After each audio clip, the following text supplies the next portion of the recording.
And a good morning and welcome here to Wake Up Call with Dan Tortora, where sports truly meets that thing called life. We appreciate you being here every single Monday through Friday from 9 a.m. to 11 a.m. Eastern Time. And we are here this morning inside the Great Lakes Honda City Studios. Great Lakes Honda City, 7140 Henry Clay Boulevard in Liverpool, New York. You can find them for sales and service, and you can go and visit them today and every week, Monday through Saturday, to get to see what is on their lot for new and used vehicles. You can get a sneak peek by going to GreatLakesHondaCity.com and let them know that DT sent you. Inside of MonPazPopcorn.com is what's popping, giving you the list of guests for the day. We're going to start things off with an all-new Dolphin Dive. You know it's Wednesday, which means it's Dolphin time. Every Wednesday at 9 a.m. Eastern Time in our exclusive multimedia marketing partnership with the Moyne College Dolphins. We have Matthew Frisa of the track and field squad joining us here ahead of being able to compete in the ECAC IC4A Championships this weekend. So Matt will join us first, then we'll jump into a conversation with Allen Griffin, the new head coach of the Boeheim's Army. He's a Syracuse Orange basketball alum. He's also an assistant coach under Adrian Autry with the Syracuse Orange men's basketball program, and he was just named the Boeheim's Army head coach for this edition of the TBT over the summer. So we'll be talking to Griff, who's been on the show many, many times. And then we have the return in hour number 2 of Blessings and Baseball, where we get to talk about God, faith, family, and the beautiful sport of baseball with the Tampa Bay Rays press box manager, Dukes Knutson. So a lot of great stuff coming up here on Wake Up Call with Dan Tortora. We thank you for being with us up and down the East Coast, the Midwest, the West Coast, and all around the world on YouTube.com and Facebook.com, both /WakeUpCallDT and on WakeUpCallDT.podbean.com. So with that being said, my first guest is here with us picture in picture, Matthew Frisa, once again, Moyne track and field student athlete ahead of the 2025 ECAC IC4A Championships.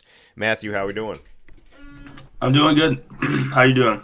Doing very well. I know that you're a little bit under the weather. I'm a little bit under the weather. I'm going to blame it on the pollen, Matthew. I think it's the pollen for the both of us. Yeah, these allergies, no joke. So definitely could be why. So bring me into this season and just what you've taken away up to this point here for 2024-25, being a part of this track and field squad and just the journey that has gotten you to the point where you're going to be having an opportunity this weekend. Yeah, sure. So what's been really cool about this season is I'd say our program is at a tipping point. Each conference meet we've had, so for reference, this indoor meet compared to last indoor conference and then outdoor versus last year's outdoor, we have dramatically improved our points. I think we went up by 4 times in indoor and then 3 times for outdoor. So really just being part of the team at this time is something really cool because we're really turning into a team that's going to start making some noise here in Central New York. And I think that with more time, more recruits coming in, we're really going to be able to have something going here. Yeah, and like you said, you have a feeling that, you know, this is a team that's going to start making some noise in Central New York. You feel like you're at a tipping point and you've seen the points increase. What can you attribute to the fact that this team has consistently over this season gotten better and continued to perform better out there? What can you kind of maybe put your finger on to say this is how this track and field team, this is why we're improving so much, I should say? Yeah, I think honestly, it's a pretty easy answer, and it's the culture. Last year, our culture wasn't bad, but it wasn't the winning mindset. And then throughout the year, we started to cultivate what I think is this winning mindset, and that we're a team that compete just because other teams are, you know, we go up to Boston and say we face this winning mindset, and that, yeah, we're all those big teams. Well, they're no different than us. We should be able to compete with them, and that's what the competition's all about. So switching that idea from looking up to them and then putting ourselves on the same playing field, because that's how it's got to be, right? We're competing against them, and if we don't view them as our peers, then we are a loss. So I think that culture change to a more winning mindset is the biggest part of why we're starting to find more success on the track. I love that. You said instead of, you know, looking up to them, you view them as your peers, and that culture, that mindset of determining, hey, this is how we're going to look at everybody. We're not going to look at them like we're making this transition to D1 and they're above us. We're going to treat them as if, we are their peers. I'd love to get your thoughts a little bit deeper into that, of how this culture shifted from last season to this season to a place where you see them as peers and not as, someone above you. What cultivated that? Well, the big thing is people are starting to see that we can compete with these people. And in years past, our team hasn't been as strong as far as I've seen. And this year we have a couple big hitters. Like we got Chris Agile, Jack Gibson, and they're both competing at a level that these Power 5 schools can compete at. Yeah. And then myself in the hurdles, it kind of shows, I would think it shows to our teammates that if we can do it, we practice the same time they do. We do the same workouts they do. If the three of us, as they see, can do it, then why can't they? So it kind of just gives like a little bit of hope in that we're really not out of this game. If my teammate can do it, why can't I? And I think that's pretty powerful. Yeah, and like you said, I mean, just seeing how this team has grown and seeing how it's blossomed. What have you gotten from your head coach, Robin Wheelis? I know, obviously, the coach and the whole staff, but, Robin's been in this transition as well. He's got to go out there and recruit. His staff's got to go out there and recruit and be prepared for this reclassification from Division II to Division I in NCAA. You're through the first 2 years, essentially, due to when the decision was made by Moyne. We're stepping into year 3 now of the reclassification because it happened in May a couple years ago. How have you seen Robin and the staff elevate themselves to a place where this reclassification doesn't feel like a reclassification? It doesn't feel like, oh, we're going from being a big fish in a small pond to a small fish in a big pond. What are they doing that makes you feel like they have prepared this track and field squad? I think it's the opportunities they are presenting us. We went to a lot of big meets this year, like the Bucknell Bison Open for outdoor, and then in indoor we went to a big meet at Boston. And being surrounded by these people, like we saw several collegiate records go down at Boston in the indoor season. And so just being in these atmospheres, and once again, like we're not spectating these meets, we're participating in these meets, we're competing in these meets. So just being there and being part of that atmosphere, it kind of shows like the opportunity that we have, and it's like not a joke. Like we can do this. And then also, so as a sprinter, I work mostly with Coach Grasso, and just her energy she brings to the track is just unparalleled. I don't think I've seen anyone more dedicated. She's there 20 minutes before we get there, and she's there long after. She had no problem working with individuals throughout the day. As a hurdler, a lot of my success comes from obviously hurdling, but what comes involved in that is the drills. And they're not always simple, so all I have to do is send her a text, hey, meet me in the rec in like an hour. I finish up class, and I go down, and boom, we're training. A staff that is willing to do that, a staff that's willing to go that extra mile, pun fully intended, when we're looking at track and field and whatnot, but to know that you have people around you that aren't just saying, okay, like this is our schedule, this is what we do, but that they want to meet you where you're at. And like you said, I mean, Coach Grasso, assistant cross country and track coach, helping you there with the hurdles and everything. When you can reach out to her and say, I want to do this, I want to push myself a little bit more, I'm heading down here in a few minutes, the fact that she'll meet you there and be there for you, just bring me into that relationship and what that means. I mean, it's everything, right? Like if you're not behind your coach, if you don't trust your coach, especially in track and field, where all your progress is going to come from the workouts you're given. And each week we're given a very concise, clear workout. This is what we're doing Monday. So like, for instance, something on the track, and then you got core, and then you got maybe some stretching. And you just go down the list, and it's super easy and concise to check off. And then having that relationship, when I go on the track, I'm not just representing myself, but I'm representing Moyne, but I know how much work she puts in. And then it's something that I want to prove to her that, hey, you do all this for me, I'll do this for you. Because reality is we're the ones competing under her name, she can't go out and do it herself.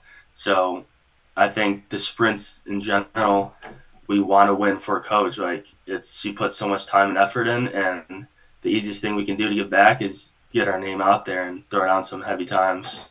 Yeah, and for you to kind of go all the way back, Matthew, what was it for you when it came to the world of track and field that first interested you? I mean, we look at where you're at right now, we look at the opportunities that you have coming up this weekend, but where did it all start that you thought to yourself, like, hey, this isn't just something for fun, this isn't simply a hobby for me, this is something that I do have fun doing, I love it, but I can turn this into a lifestyle for myself. I can turn this into a piece of my history. Why track and field? Yeah, that's a great question. It's kind of a long answer, I'm not going to lie. But so I started track my outdoor year, senior year of high school, and I fell in love with it. I'm very competitive. I wrestled throughout all of high school. And there's something just really intriguing me about it's just you out there. No one's going to come save you. No one's going to help you. If you can't do it, then you're going to lose. And because of that, when I initially went to college, so I started off at Syracuse University through the main pull is I got a scholarship for the ROTC program for the Army. And so I trained them myself the first 2 years. I just running by myself, sneaking on the tracks, sneaking in the indoor facilities, just doing everything I could to just try to level the playing field and eventually work my way to be able to get on a team. And at the end of my sophomore year, I came to the point where I was driving all these meets. I was paying for all my hotels, and it was like, this is getting expensive. I love it, but it's getting expensive. And I knew that this was going to be the breaking point. I'm either finding a team at the end of sophomore year, or unfortunately, I don't think I could sustain this. And so I sent a couple emails around. I sent one to Coach Wheelis, and then who directed me to Coach Grasso, and she gave me a chance. She's like, come on board. We'll see what you can do. And so thankfully, all my scholarships transferred over to Moyne. All my coursework did. And because of that, I was able to join the team as a junior last year, actually.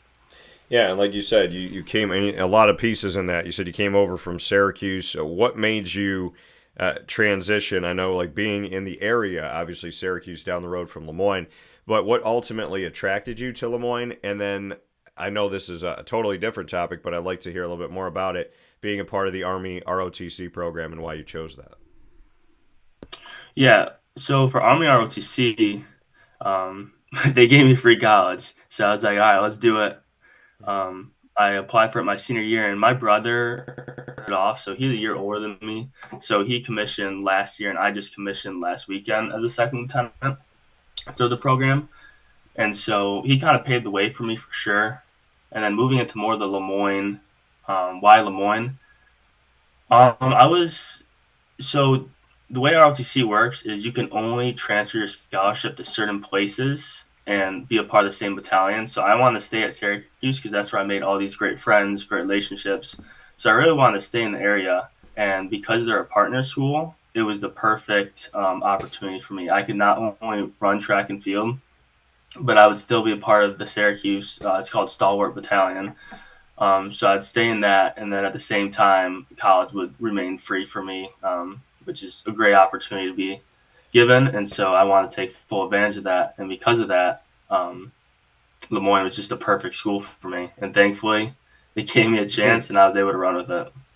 So when you look at your journey and your road to be where you are today, to start getting involved in what you got involved in toward the end of your high school, and then to go to Syracuse to have this Army ROTC program, and then ultimately leave Syracuse University, go to Moyne, and be where you're at right now. The journey that you took had its moments of not really knowing exactly where you were going to be, how it was all going to work out. Looking back on it now, what can you say to that journey that got you to Moyne? Honestly, if you asked me, let's just say 2.5 years ago, would I be at Moyne and would I be running for Moyne, probably would have called you crazy and laughed. And so I think that just goes to show how wild the last 2 years have been for me, because I had a dream. I didn't think I would be able to have it, and then all of a sudden it's possible. And it was scary, I'm not going to lie. I mean, you make all these friendships over at Syracuse. I know how Syracuse works. I was there for 4 semesters. I know what halls I go to. I know what dining cafes I go to. Yeah. And then all of a sudden I'm thinking I'm going to not throw it all away per se, but I'm going to kind of roll the dice and see how it works out, because really all I knew is that they had a track team. Yeah. All I knew is they had a psychology major. I didn't really know what I was getting myself into, and I kind of rolled the dice, and looking back on it, it's one of the best decisions I've made in my life. But it was not an easy one. People warned me against it. They're like, hey, I don't think you should do this.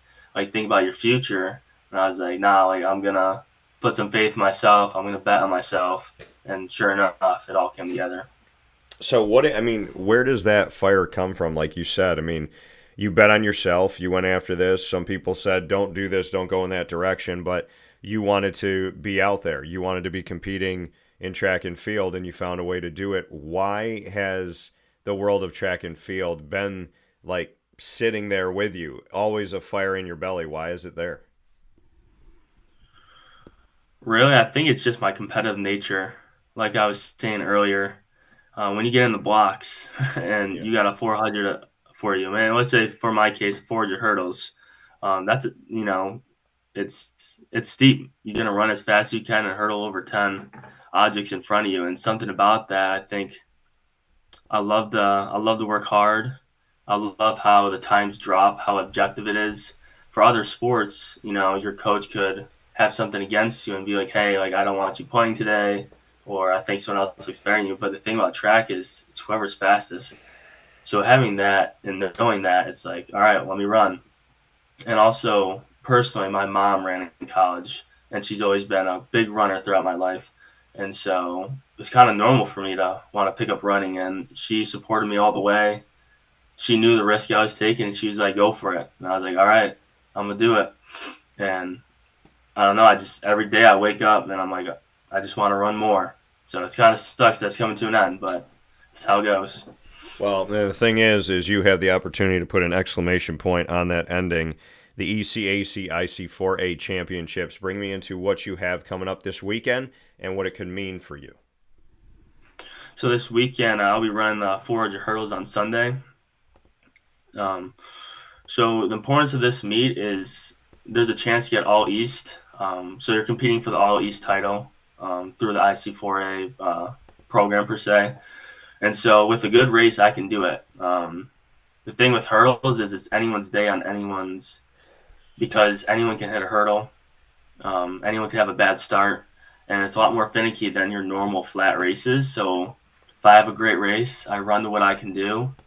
And I exceed what is expected for me. I think I can really place well and have this title that I can always look back on and be like, hey, I worked hard for this. I took a gamble for this, and it all came together at the end. And so that's what I'm looking to do. I'm just looking to finish out on a fast race and then hang it up and be happy about what I did here. Yeah, and in this reclassification, obviously there's a hold on NCAA championships and tournaments and whatnot as the school reclassifies. There's also the fact that, the NEC, you can only go so far with that. So the fact that you have the ECAC IC4A, this organization and this opportunity, what does that mean to you that there is this other place? Because the ECAC, not just in track and field, but in a lot of sports, has allowed an opportunity to continue on in a postseason when there may not be an opportunity. So what does that mean to you that this organization provides the fact that you still have another race?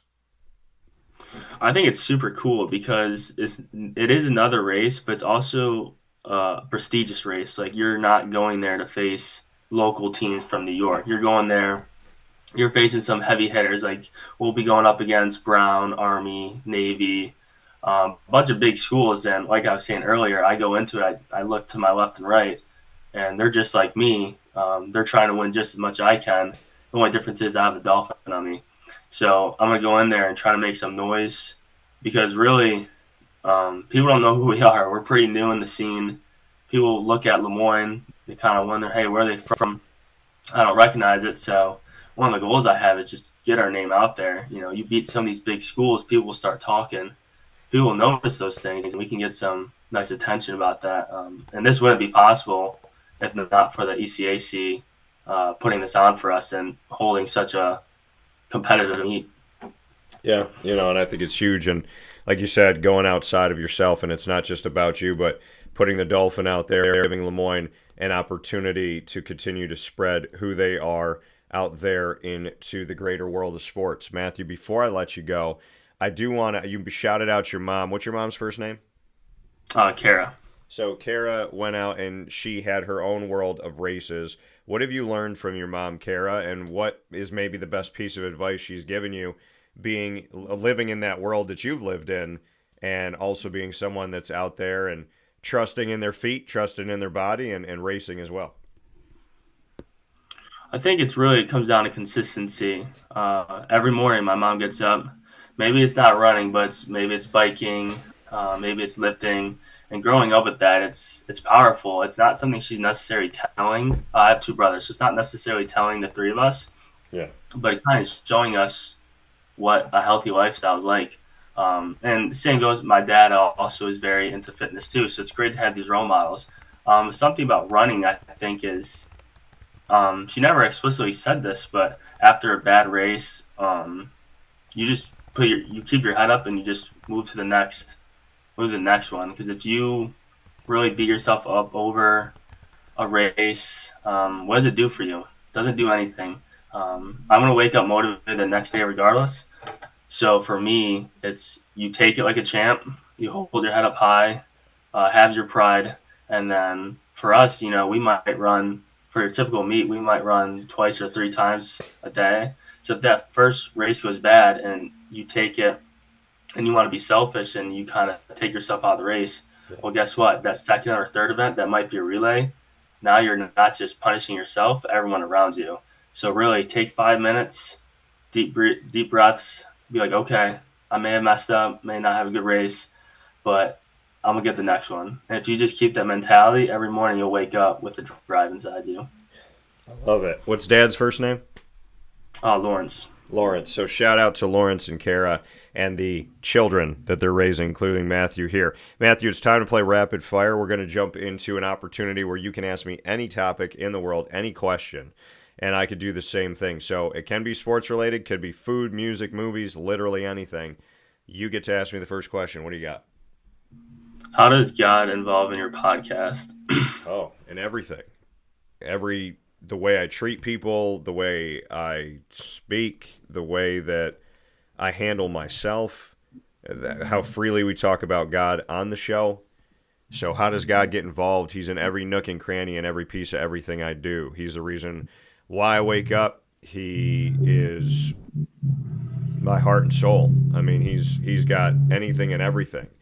So, I with anything in my life, Matthew, I say to God, I said, just guide me towards you, guard me from what is not you, bring me where you want me, and keep me from where you don't. And I've learned a prayer that I probably would have never said in the past, which is your will over my want. So whatever I'm going after in life, if it's not good for me, if it's not where you want me to be, if there's something better, if you need my help elsewhere, then help me to trust you more than I even trust myself. So, yeah, I mean, how does he get involved? He's the reason why I do anything. He's the reason why I have a voice and why I'm not afraid to use it. That's what I would say. My question back to you is, how is God involved in your life? Yeah, for me at a Jesuit college, it's very involved, including sports too. So let's go back to 2 weekends ago at NEC Outdoor Conference. It's a big track meet. Unfortunately, one of the days falls on Sunday, but because we were at Stonehill and they are part of a Catholic church, I'm Catholic as well. Yeah. We had the opportunity to go to church before I ran, and just having that, it just keeps me centered. It means a lot to me. I mean, every day, I grew up going to church every Sunday, and at school, actually, I go Thursdays and Sundays. And it's just something about, not just going to Mass, but the community that you're surrounded by. For me, music's a big deal. I really like the choir. And so to not have, this weekly service, I think that would would go to show how much I care about it, having it each week and what it means to me. I can appreciate that. I'm Catholic as well, so I respect that. What's your next question for me? What's your involvement? Like, why do you do what you do? Like the sports, what draws you in? It's the people. It's the storytelling. There's a lot of things that I enjoy doing. I love making people laugh. I love bringing people together. And so when you take my personality, my desire to help people, to help the world, to try and make the world better than you found it, it just kind of turned into this, storyteller, somebody who likes to joke around, someone who likes to talk about faith, see positivity, not just let the world stay what it is, but put your hand in it, try to make a difference. That's what this show was born out of. It's what my company was born out of, was just a desire to help and believe that I can, and to have the confidence of saying, why not me? So honestly, it's a little kid having a lot of different dreams and talents that God gave me, and my personality, and just putting it together and saying, if I'm going to talk anyways, if I'm going to have these conversations anyways, why not have them on the phone? Why not have them on the air? Why not put it out there to the people and let them experience it? I don't want to be selfish and have these great couch conversations with people. I want to share the couch with everybody. So, it's always been me, Matthew, and I just decided to turn the mic on. My question back to you, my final question is, what is one piece of advice that you would want to give to the world right now that you think could make a difference? I think the biggest piece of advice that I could give, it's kind of cliche, but taking failure in a progressive way. All the time in life, you're going to kind of fall. It's not going to work out for you. Maybe you get a bad grade on tests. Maybe you underperform when you needed to perform in any sport, any competition. Yeah. But the thing that's going to separate you is just getting back up. There's lots of opportunities in this world, and if you take it like a champ and you move on, you're going to be the second one to that next opportunity. On the flip side, if you fall down, you live inside it for a while, you beat yourself up, you're just wasting time. So I'd say just making the most of every day. Don't be scared to take opportunities.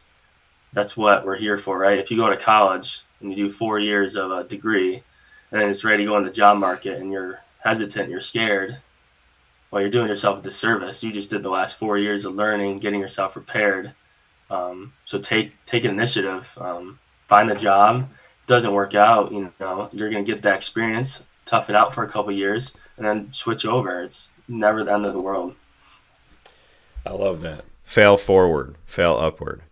This coming from Matthew Frisa here, who you will see at the ECAC IC4A Championships, and doing something that the human body, I marvel every time anyone can do this, is jumping a hurdle. So go out and see Matthew, support him, support Moyne, and much appreciation and respect. I know you got to rest up this week. You got something big coming up, so I hope you get the rest you need.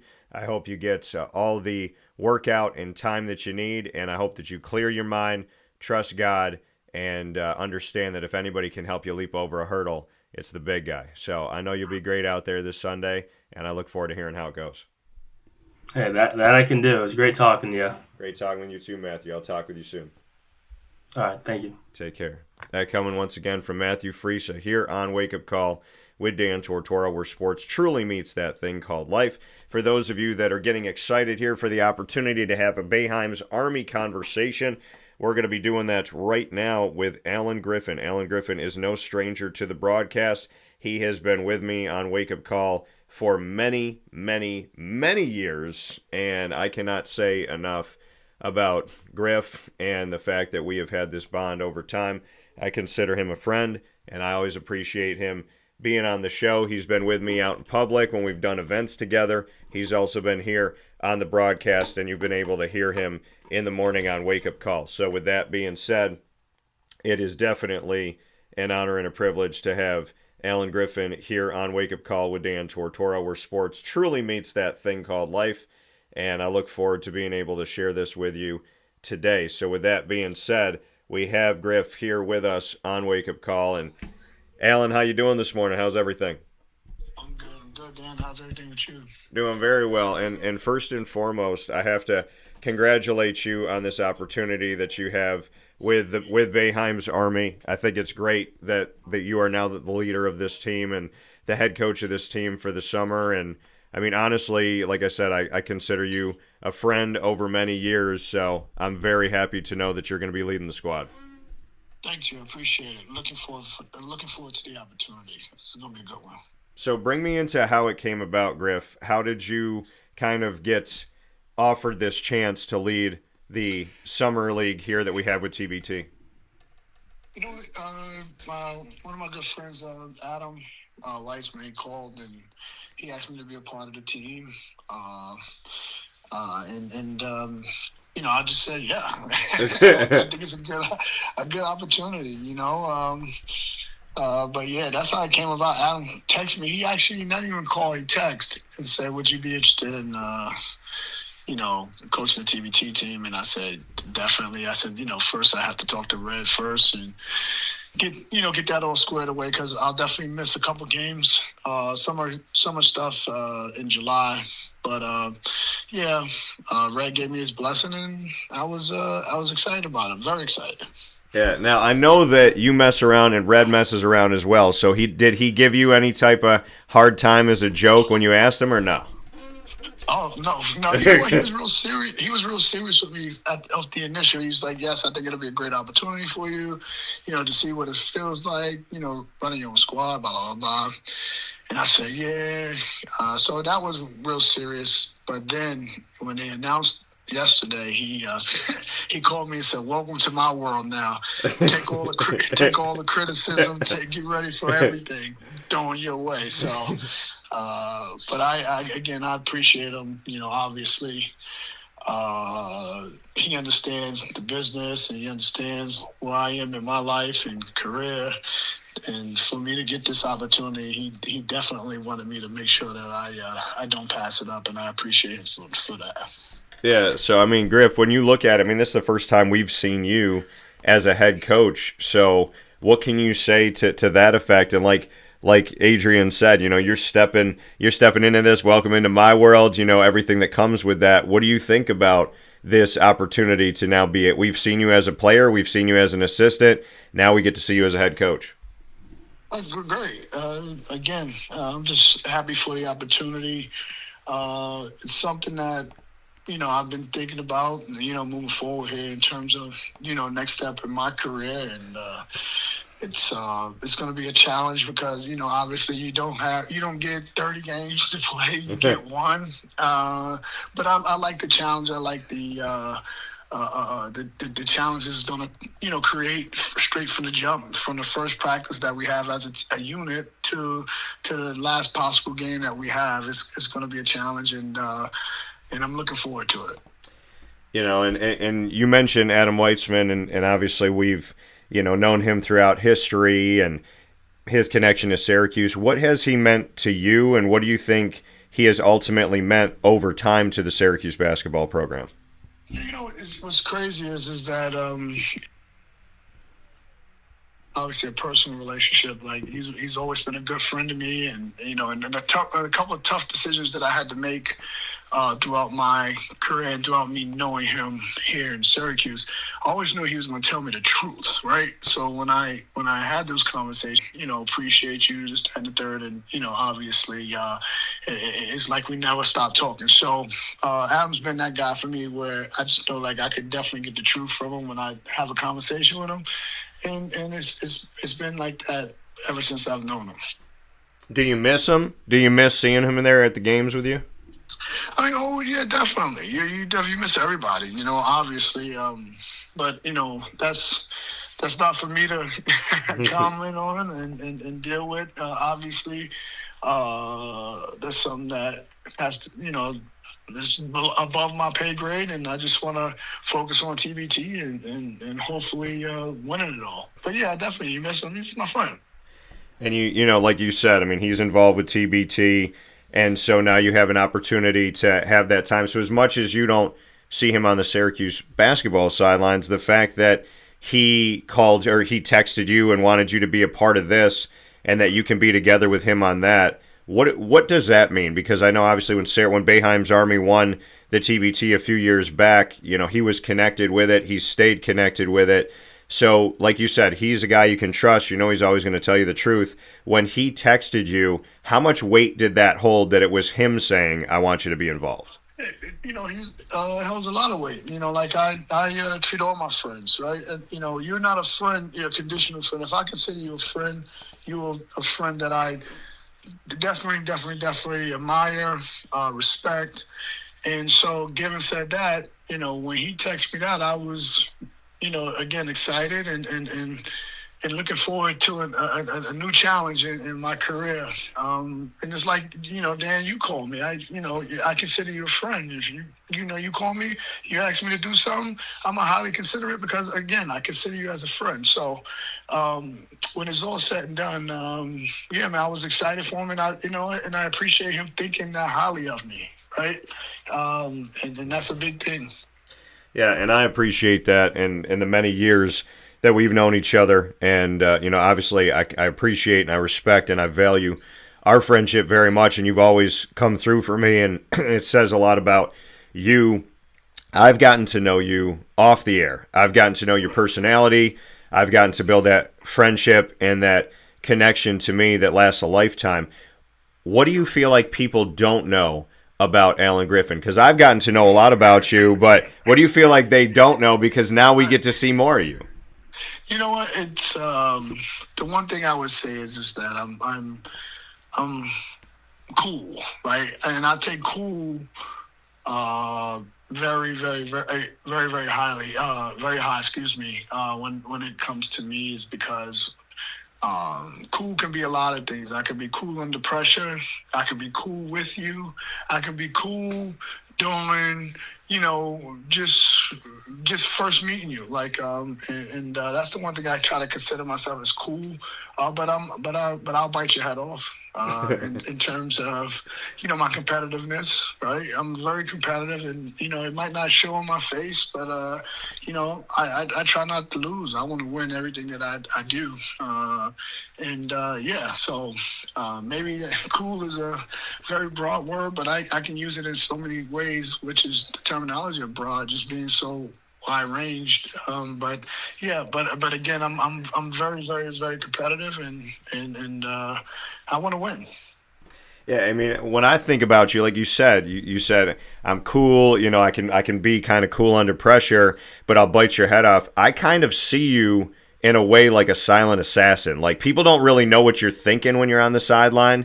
And I always said that. I'm like, like a few years back, you see Jerry get up and yell, you see Adrian get up and yell, and then you're just kind of like sitting there and nobody can really tell what you're thinking. Do you like the silent assassin personality?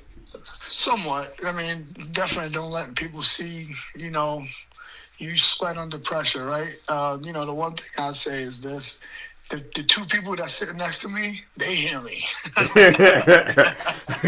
they do it. You know, I'm sitting next to Coach Autry, and he hears the words that's coming out, you know, that I'm saying. And obviously the year when we had me, Jerry, and Adrian, you know, Jerry, you know, and Adrian heard what I was saying. And sometimes it can be something that'll make everyone laugh more so than something that'll get everybody pissed off, right? Because sometimes in those situations, you got to bring everybody back down to the humor, to the reason why we're playing it, to the fun side of the sport, right? And it's fun and working hard and competing at a high level. That's fun, right? And so that's why, you know, sometimes I'm saying funny stuff. Like, it depends on whichever mood I'm in and whichever thing, what's needed for the team. That's what I do. Here with Allen Griffin on Wake Up Call with Dan Tortora inside the Great Lakes Honda City Studios. And having that relationship that you have with Adrian, you know, this has been a time where, you know, these last couple of years he's been the head coach, but you were both assistants there under Jim Boeheim and obviously played under Jim Boeheim. What can you say about Adrian and what you've seen from him stepping into this head coaching role? Because you know and I know, and he said it to you, he alluded it to you, he said, welcome to my world, welcome to everything that comes with that. You know, he's an assistant coach and people are cool with Adrian. He becomes the head coach and everybody's got an opinion. How have you seen him be a head coach these last couple years and deal with the noise, deal with the portal, deal with games? I mean, he's had a lot put on him as a head coach that head coaches 20 years ago, 10 years ago weren't dealing with when we talk about portal and NIL and all this. How have you seen him coach, and what can you say about how he's handled it? Growth, like on and off the court with us as a staff, getting us to understand,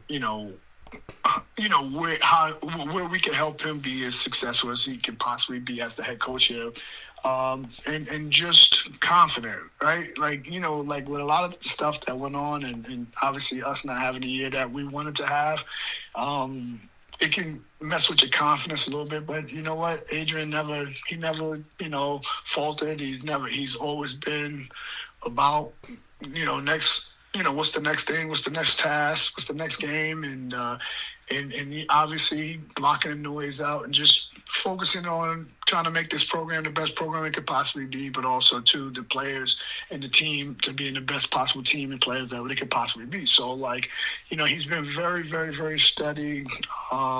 The growth that I've seen, not just the 2 years that he's been the head coach, but, since I've been back here, and I've learned a lot from him.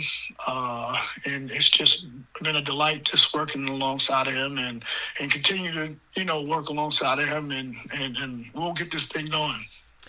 And Allen, for you, how have you grown since leaving Dayton, coming back to Syracuse, being under Boeheim, now being under Red? How have you seen growth in yourself as a coach?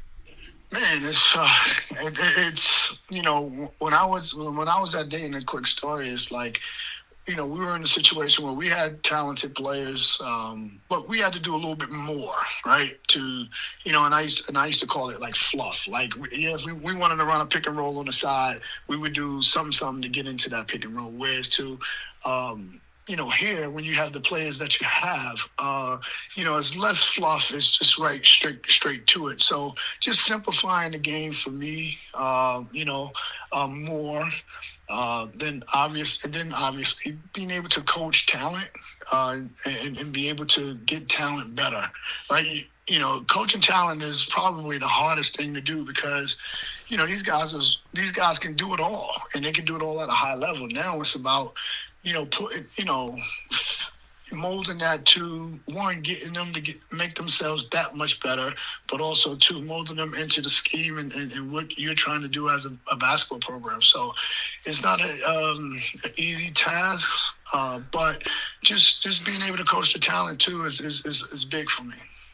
Yeah, and when you see it, we've seen so much change, right? We've seen a lot of difference, and there's guys that helped on the team last year for the Syracuse Orange that were finishing up their eligibility. There's guys like Kyle Cuff that decided to transfer out, and a Chris Bell who decides to leave, and Elijah Moore and Chance and so on and so forth. And then you had other guys that really helped you out that were coming to the end of their eligibility. So we saw a new team last year from the team the year before, and now we're going to see another new team with a couple returning pieces. How can you coach through the fact that, this isn't even like an NBA roster where we typically see most of the starting five stay together or three of the starting five stay together. In college now with NIL and the transfer portal, you essentially may have almost a new team every year. What's it like to coach through something like that? You know what? It's challenging, but it's like getting a new toy every day. New toy every year. So you just see what you got, and you try to put the best team together. But you know what? The core values in college basketball does not change. Yeah, some of the landscape is changing, but the core values, and that's teaching, right? That's helping young men become men. Regardless of if you're with them for a year, if you're with them for 4 years, you're around them a significant time where you will have to, you can impact their their lives, and so that's what you do it for, right? And that's what I do it for. If I can affect one person's life every year, then that's just one person, either a manager or whoever. Then I did my job, right? And that's what it's about. So the deep-rooted core values in college basketball and collegiate sport has not changed because, again, you got to continue to work with young men. But, the landscape has changed, and it makes it difficult. But it's something that we all have to adjust. If you love college basketball, you have to make the adjustment. And if you don't, then, it's going to be a hard task for you. Yeah, and having this adjustment and adjusting to a new roster in 25-26, you have another Anthony coming to Syracuse. And so my question to you on this is, how talented is this gentleman, number one? And number two, how old should you and I feel that Carmelo's son is at Syracuse? First, I'm going to answer the second question. I feel very old. But Cayenne is very talented. The one thing about Cayenne, what a lot of people don't know, but he's given everybody who he really is go back and listen to his dad's podcast when they had him on there. And, Cayenne is like, Melo, they asked him who was his favorite player, and it wasn't his dad, who's a NBA Hall of Famer, right? It's Paul George, right?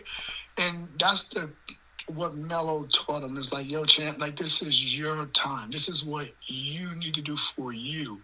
Melo never tried to coach or live vicariously through his son. Melo had a great career.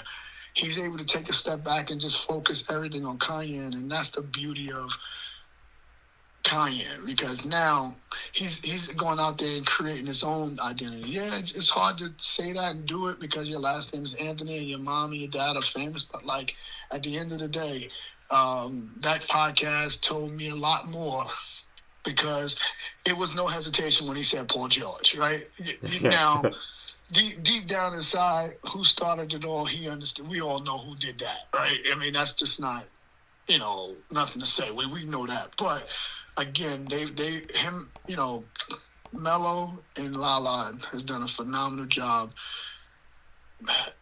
helping Kanye mold himself into who he is. And it's about Kanye, not about Melo and her and Lala. It's about Kanye, and we're looking forward to having him. Very talented kid, and he's going to be a really big piece for us, and with a really talented team, and we'll see what happens. Yeah, and you talk about talented team. I want to go to Boeheim's Army. There's some guys on this squad that people are excited to have back. What can you say about your roster? What can you tell us about what you're going to have, who you're going to have returning in Orange? Man, it's got a good team. We're gonna I think Sean Belby's doing a phenomenal job of putting together a roster that's going to be able to compete to winning the TBT. Obviously, there's other talented teams out there and other talented players out there. So we just got to get the best fit for us and just go out there and just play to win, play hard, play together, and we'll see what happens. Now I think we know Elijah Hughes and Buddy Boeheim. Is there anybody else that we are allowed to know about or no? I think they announced Chris McCullough and Rakeem Christmas too. Yeah. So I know those. So yeah. So I again, like I think I have a call with those guys this afternoon with Bells, and just to see what's next. And I think there's going to be a couple more guys introduced this week, which are going to be two big pickups for us. And yeah, I think the roster's coming together a little bit. So here's the question, Allen, and it's important. Are you running a 2-3 zone with Boeheim's Army? Or are you playing man-to-man? I will run the 2-3 zone just a little bit. I know that for sure. And just given like certain situations where you're dealing with foul trouble and and it can be a key to us. Like, we can beat off the dribble a little bit where we can slow up the pace with the team. Yeah, we're gonna throw it out there, and a lot of the guys are familiar with it, which makes it even better because it could be a real big time, tool for us to helping us win a game or two. So yes, definitely 100%. Before I let you can't coach Boeheim's Army and not run a couple possessions of 2-3, right? You just can't do it. That's right. Coming from Allen Griffin, Syracuse Orange alum on the basketball team, also assistant coach and the new head coach of Boeheim's Army. Allen, before I let you go, I would be remiss if I didn't let us put each other on the hot seat for a second. So you can ask me a couple questions. I'll do the same. What do you got for me? All right. First of all, how your Jaguars going to be this year? You know what? I literally, genuinely had this conversation last night with my buddy Isaac Alford, who's also in this media world, and I said to him, no matter what my Jaguars do, Allen always gives me hell about them every time I go in the locker room. I said, we were on a season where we had like 10 wins, and I walked in the locker room, and I'm like, what are you going to say now? And you looked right at me, you're like, they still suck. So how are they going to be this year? Well, they made a lot of bad moves. They let Andre Sisco go, which was ridiculous to me. I think trading up and getting Travis Hunter is unique. I think they have a good receiving core. Their offensive line has always been suspect, so that's going to be a question mark of me watching through camp and seeing if these guys are really guys that can be cohesive, stay together, stay healthy. But I like Trevor Lawrence. I like pieces and elements of this team, but the O-line and D-line is how you win championships, and I'm question mark right now on what that's going to look like. So that's what I would say. My question back to you is you're a Giants fan. Mm-hmm. Okay. Yes. What do you think about the Giants quarterback situation? Interesting. If I can leave it at one word. But you know what? I like what I see out of the Dart kid. Obviously in the rookie camp, look like he can spin the ball, and obviously when you got Russell Wilson and James Wood, like you got some pieces. I think one of those guys can win the start spot and give you some quality football play at the quarterback position. Obviously, that's something that we're gonna have to start to think about. Moving forward, is Dart gonna be the guy, or we gotta figure something else out. But I think when it starts with the Giants. It starts on defense. Right? That's been our pillar for years and years and years. And man, if we play good defense, we're gonna have a chance at winning some football games on offense because we don't have to score that many points. So I just think that everybody's putting that point emphasis on the offense. If the Giants are going to be good and they can compete for a playoff position, our defense is going to have to be exceptional. Yeah. All right. I can appreciate that. I can respect that. What's your last question for me? Last question. What are you looking more forward to? Basketball season, football season, NFL season? Which one are you looking more forward to? So you're asking me college basketball, college football, or the NFL? The NFL, yeah. Oh man. So, man, I got spoiled college football. I mean, I've covered the college football playoff, and this time I got to go through the whole thing. Got to be there for the national championship. Met Captain America, Anthony Mackie. So, college football season, I get really excited because, that's the first thing that comes, and then basketball comes right after that. So, the NFL has been tough because the Jaguars upset me last year. And you and I didn't really talk about it last year, but last year you would have seen another side of me because I was upset. So, I'm going to say I'm more up for college football because it happens first. And then there's that there's that dance period when right around my birthday where basketball and football meet each other, and I get to cover Syracuse basketball and Syracuse football at the same time. So that's a really crazy time for me, but it's also a lot of fun. So I guess I'd say I'm excited for it both, but I'm going to pick college football because it's first. Gotcha. So my question back to you, Griff, I don't know why I'm going to ask you this, but I'm going to put myself on the hot seat. If you had to elevator pitch me to somebody, what would you say about me in an elevator? Wow. Oh, that's easy. Dan's a very good guy, a solid individual. And you know what? The one thing that I do appreciate about the way you cover sports, not just I watch you do NFL, watch you do college football, watch you do college basketball. The one thing you are is very fair. right? And a lot of your opinion is not what drives your content, right? Yeah, you might have an opinion. You know, you might say, man, they stink today, blah, blah, blah, blah, but it never drives, right, your content, which makes it fair in what you do.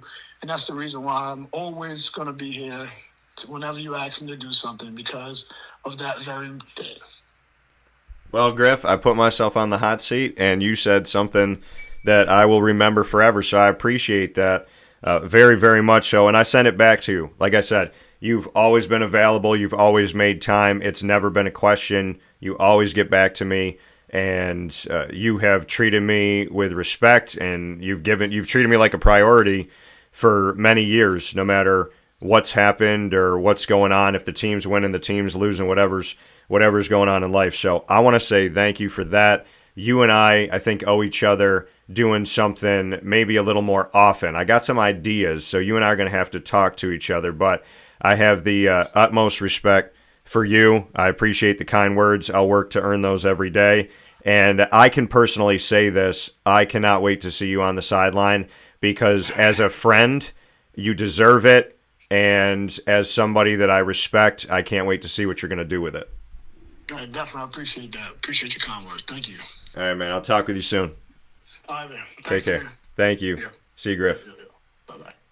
That coming from Allen Griffin one more time. See, in those moments, you don't know what people are going to say. It's like, hey, what do you have to say? And no, that means a lot for me. Absolutely. Especially coming from Griff. And, you know, he's always genuinely been there. Always been there. Not a guy who's living in some ego world or anything like that. So I can't tell you how much I respect him for the work he's done, for the way he's done it, for the type of human being that he is, and the consistency that he brings.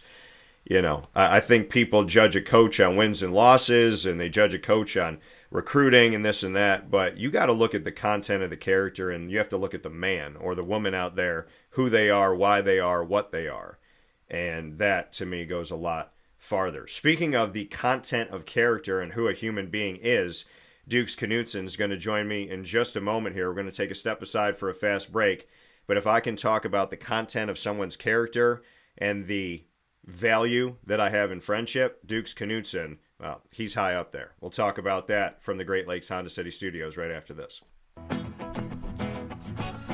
Hi, this is Amy from Mother's Cupboard, home of the Whole Frittata. We are open daily 6 a.m. to 1:30 p.m. For takeout orders, call 315-432-0942 and tune in to Wake Up Call with Dan Tortora for our monthly food challenge and try our Wake Up Call signature menu item available 7 days a week. Here at Mother's Cupboard, we are Central New York, and it's our honor to serve you. Ma and Pa's Kettle Corn and Popcorn Factory remind us that every day is worth celebrating at 201 7th North Street in Liverpool, New York. Open Monday through Saturday in-store and always online at maandpaspopcorn.com. Serving our Central New York community and beyond, order anywhere, anytime at maandpaspopcorn.com. Stop in to get a tin at Ma and Pa's on 201 7th North Street in Liverpool, New York to get your half-price refills for the rest of your life. Come to Ma and Pa's for your holiday gift giving for family, friends, employees, and clients. And remember, for fundraising and events, to call 315-450-6272. That's 315-450-6272. Ma and Pa's Kettle Corn and Popcorn Factory. How corny are you? This is Jimmer Sikowski, owner-operator of Chick-fil-A Cicero, 7916 Brewerton Road in Cicero, right in front of the Home Depot. I had a deep feeling that God wanted me to do something bigger with my life and to help people, help others. I kept putting Chick-fil-A in my life, and I realized as I was going through the franchise selection process that positively impacting the lives of others was really core to what we do here at Chick-fil-A. First of all, it starts with the food. The food is brought in fresh daily, and we bring in local produce. We prepare to order in the kitchen. We hand bread our chicken, and we hand spin our milkshakes. It's great food. It doesn't taste like fast food. I think the second thing is the way people feel when they come in a Chick-fil-A restaurant. It's different. We try to treat people with intentional kindness here, which is very different and deeper than good customer service. And so I think it feels remarkable for most people to come in a Chick-fil-A restaurant. And then lastly, the impact that we try to have in the community is very different. It's a big part of the expectation of every operator of a Chick-fil-A restaurant is that they're actively engaged in their community, they're a leader in the community, and they're making a difference. When they realize that what we're striving to do is to shine a little light in their life, that's a very, very different experience than you will have in any other quick service restaurant. And it's that remarkable experience that I think people will emotionally connect with.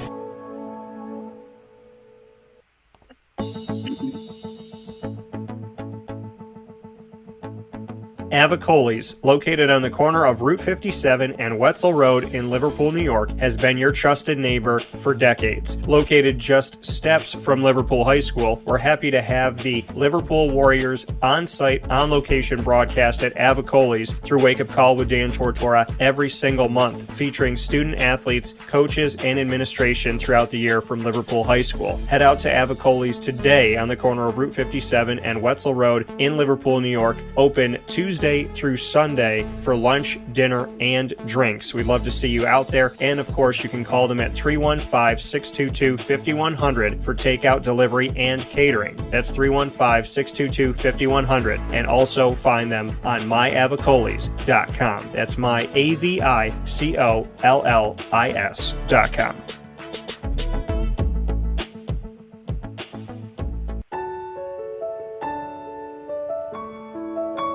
Having peace of mind when you're out of town that your furry-loving friend is safe and sound means taking them to Canine Campground, because we all know that when it comes to the love of our pets, it goes well beyond the call of duty to make sure they're safe and sound. Right, Lily? So take a ride to 242 Johnson Street in East Syracuse, New York, and see Canine Campground and where your dog will be staying in the classic cabin, the executive cabin, the grand cabin, or of course the luxury cabin, because if you know Lily, you know she loves luxury.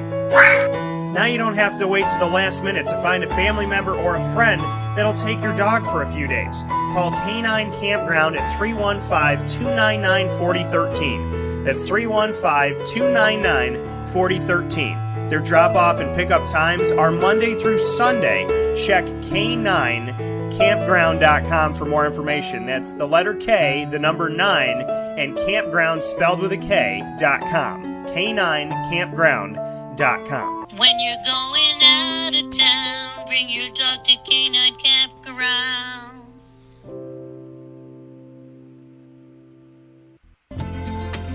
Looking for your next ride? Look no further than Great Lakes Honda City, located on 7140 Henry Clay Boulevard in Liverpool, New York. Serving our community for decades, their new and pre-owned vast array of vehicles are available to you Monday through Saturday on site.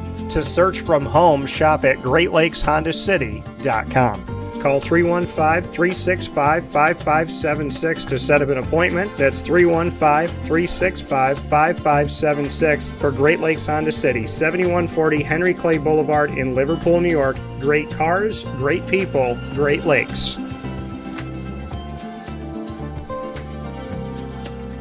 And a welcome back here to Wake Up Call with Dan Tortora, where sports truly meets that thing called life. We appreciate you being with us inside of the Great Lakes Honda City studios, and I have the opportunity and the blessing to bring something back here to you that we have had here in the past, and I am grateful to have it back here for us right now, and that is Blessings and Baseball. Blessings and Baseball, letting you know that we're talking about God, faith, family, and America's beautiful pastime in the sport of baseball here with Dukes Knutson. Dukes, happy to have you here as always. Good friend of mine and the Tampa Bay Rays press box manager. Sir, how are you?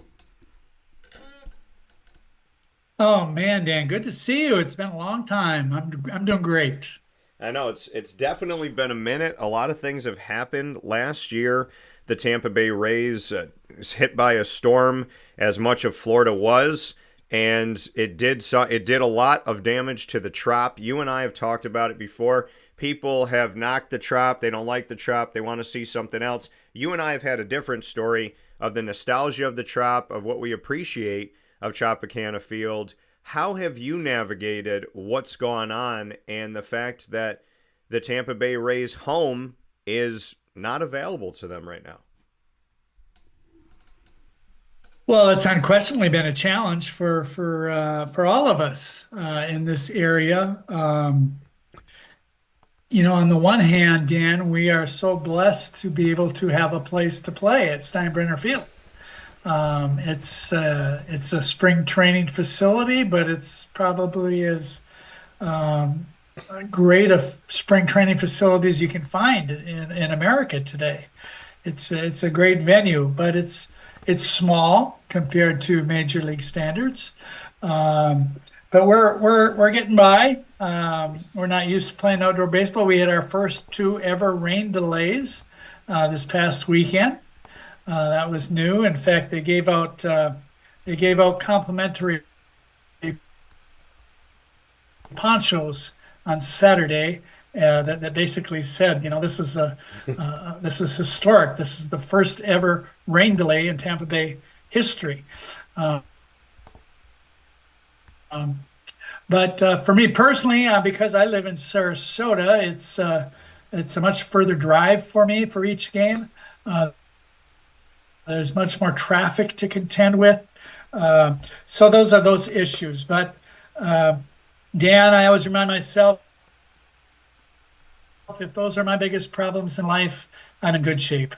I'm so blessed to have the job I got with the Rays and be working with this organization. And hopefully this is just for a year. Supposedly, as I'm sure you probably know, the trop will be fixed in time for next season. And that will carry us through the next 3 years. But what happens after that is still up in the air. Last July, we thought we had a new deal for a new stadium, but that has fallen through, and we're basically back at square one. So hopefully the trop will be fixed in time for next year. We'll play there 3 years, and we'll see what happens after that. And for you, Dukes, like you said, I mean, having the faith that you have, and if traveling a little bit farther for a game is the worst thing you have to go through, then you're doing pretty well. Having the faith and having that belief in God, that confidence in God, when you saw what happened to the trop and you saw essentially the top of Tropicana Field just get ripped almost like a broken parachute, how did you navigate through that with your faith to see just the damage? Because we didn't know it was going to happen. We didn't know what Florida was going to look like afterward. And then when you look at Tropicana Field, it's this like weird time of, you're supposed to be moving into a new place. Like you said, there's supposed to be a new deal that was put into place. So it's like, okay, well, if something happens to the trop, at least you know that you have a home for the future and, navigating through this. But seeing it from afar and then going down to Florida, I didn't specifically go to the trop, but I went down to Florida. I just remember an aerial shot and thinking to myself, wow, like Tropicana Field really got hit. And I know that the field means something to you. The stadium means something to you. How did you, with your faith, navigate through something that just was affected by Mother Nature in a way that was sad? Honestly, I mean, I'm trying to find the words in the studio. It was sad. Yeah, very, very sad.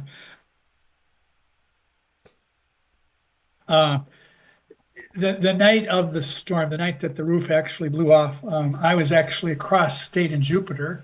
I really had no intention of evacuating, but at the last minute, based primarily on pleas from my family and friends, I decided again at the very last minute to go across state. In fact, I stayed at the home of Ryan Lamar, and Ryan played Major League Baseball, had a cup of coffee with the Rays, ended his career 2 years ago with the Yankees. And so I spent a couple nights over at his house, and I remember hearing on radio the night that the trop roof blew off, and you're almost in a daze, like really, did this? It's surreal. I mean, did this really happen? And you start wondering right from the beginning, well, what's going to happen?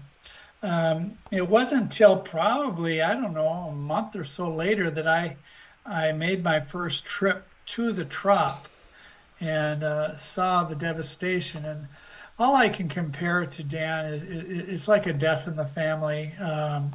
You just had this terrible sense of grief and mourning. But again, and this does tie into my faith, that there were so many more people in this area who were so much who were so devastated by these three storms, and it almost made the TROPS issues not so bad. I mean, that's how bad it was. People who lost everything, their homes, all their belongings, and what do you do at that point? So I don't know. I tend to try to put things in a perspective that as bad as it is for the Rays, the community, there's a lot of people who are in worse conditions, and we're doing everything we can to get back on our feet, and in my opinion, we're doing a great job. Yeah, and like you made mention, I mean, the community, just everyone that was affected and devastated by it. The question comes up to people probably all the time: why do you live in Texas? Why do you live in Oklahoma? Why do you live in Kansas? Why do you live in Florida? Why do you live in Louisiana? Because of these storms, the Carolinas, that can always be a threat. But home is home, and to you, Dukes, you have home in two different places, right? Minnesota, as well as coming back to Florida and all the years that you've spent there. Why do you love the state of Florida? Why do you navigate through the storm, essentially? And there's a sign that's behind me in my studio that says, sometimes God calms the storm, other times he calms the sailor. Why are you willing to weather the storm in Florida? Why do you love Florida as another home? Well, first of all, I really appreciate, it resonates what you said at the beginning, Dan, that virtually every place has its issues. There's no utopia. Up in Minnesota, we had blizzards. California has fires, earthquakes. You can't escape the hardships of life. And Scripture teaches us that these things are going to happen. It even specifically mentions earthquakes and wars, and all these things are going to happen. And so, to me, it's more the preparation for those times is what's important. Not running away from everything. You can't. I love Florida for many reasons, and I certainly can't deny the weather isn't attractive. I've been here 18 years now, and my parents actually moved down here back in 1982, so that's 43 years ago. And so I've been coming to this area for that long, and I knew that once I retired as a teacher and a coach up in Minnesota that I wanted to be in Florida. I'm not a fan of winter, and Florida certainly offers a fine alternative to winter. I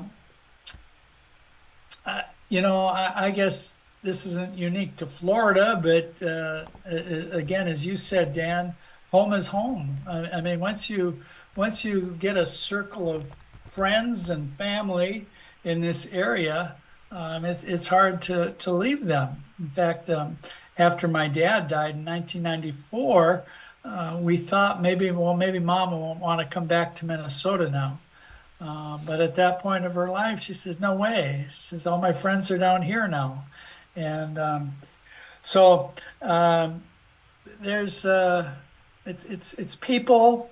It's the opportunities the Lord has given me, especially with the Rays. What a unique opportunity for me, Dan, to be affiliated with the Major League Baseball team now for 18 years and working with Baseball Chapel and getting to know some incredibly gifted Christian ball players.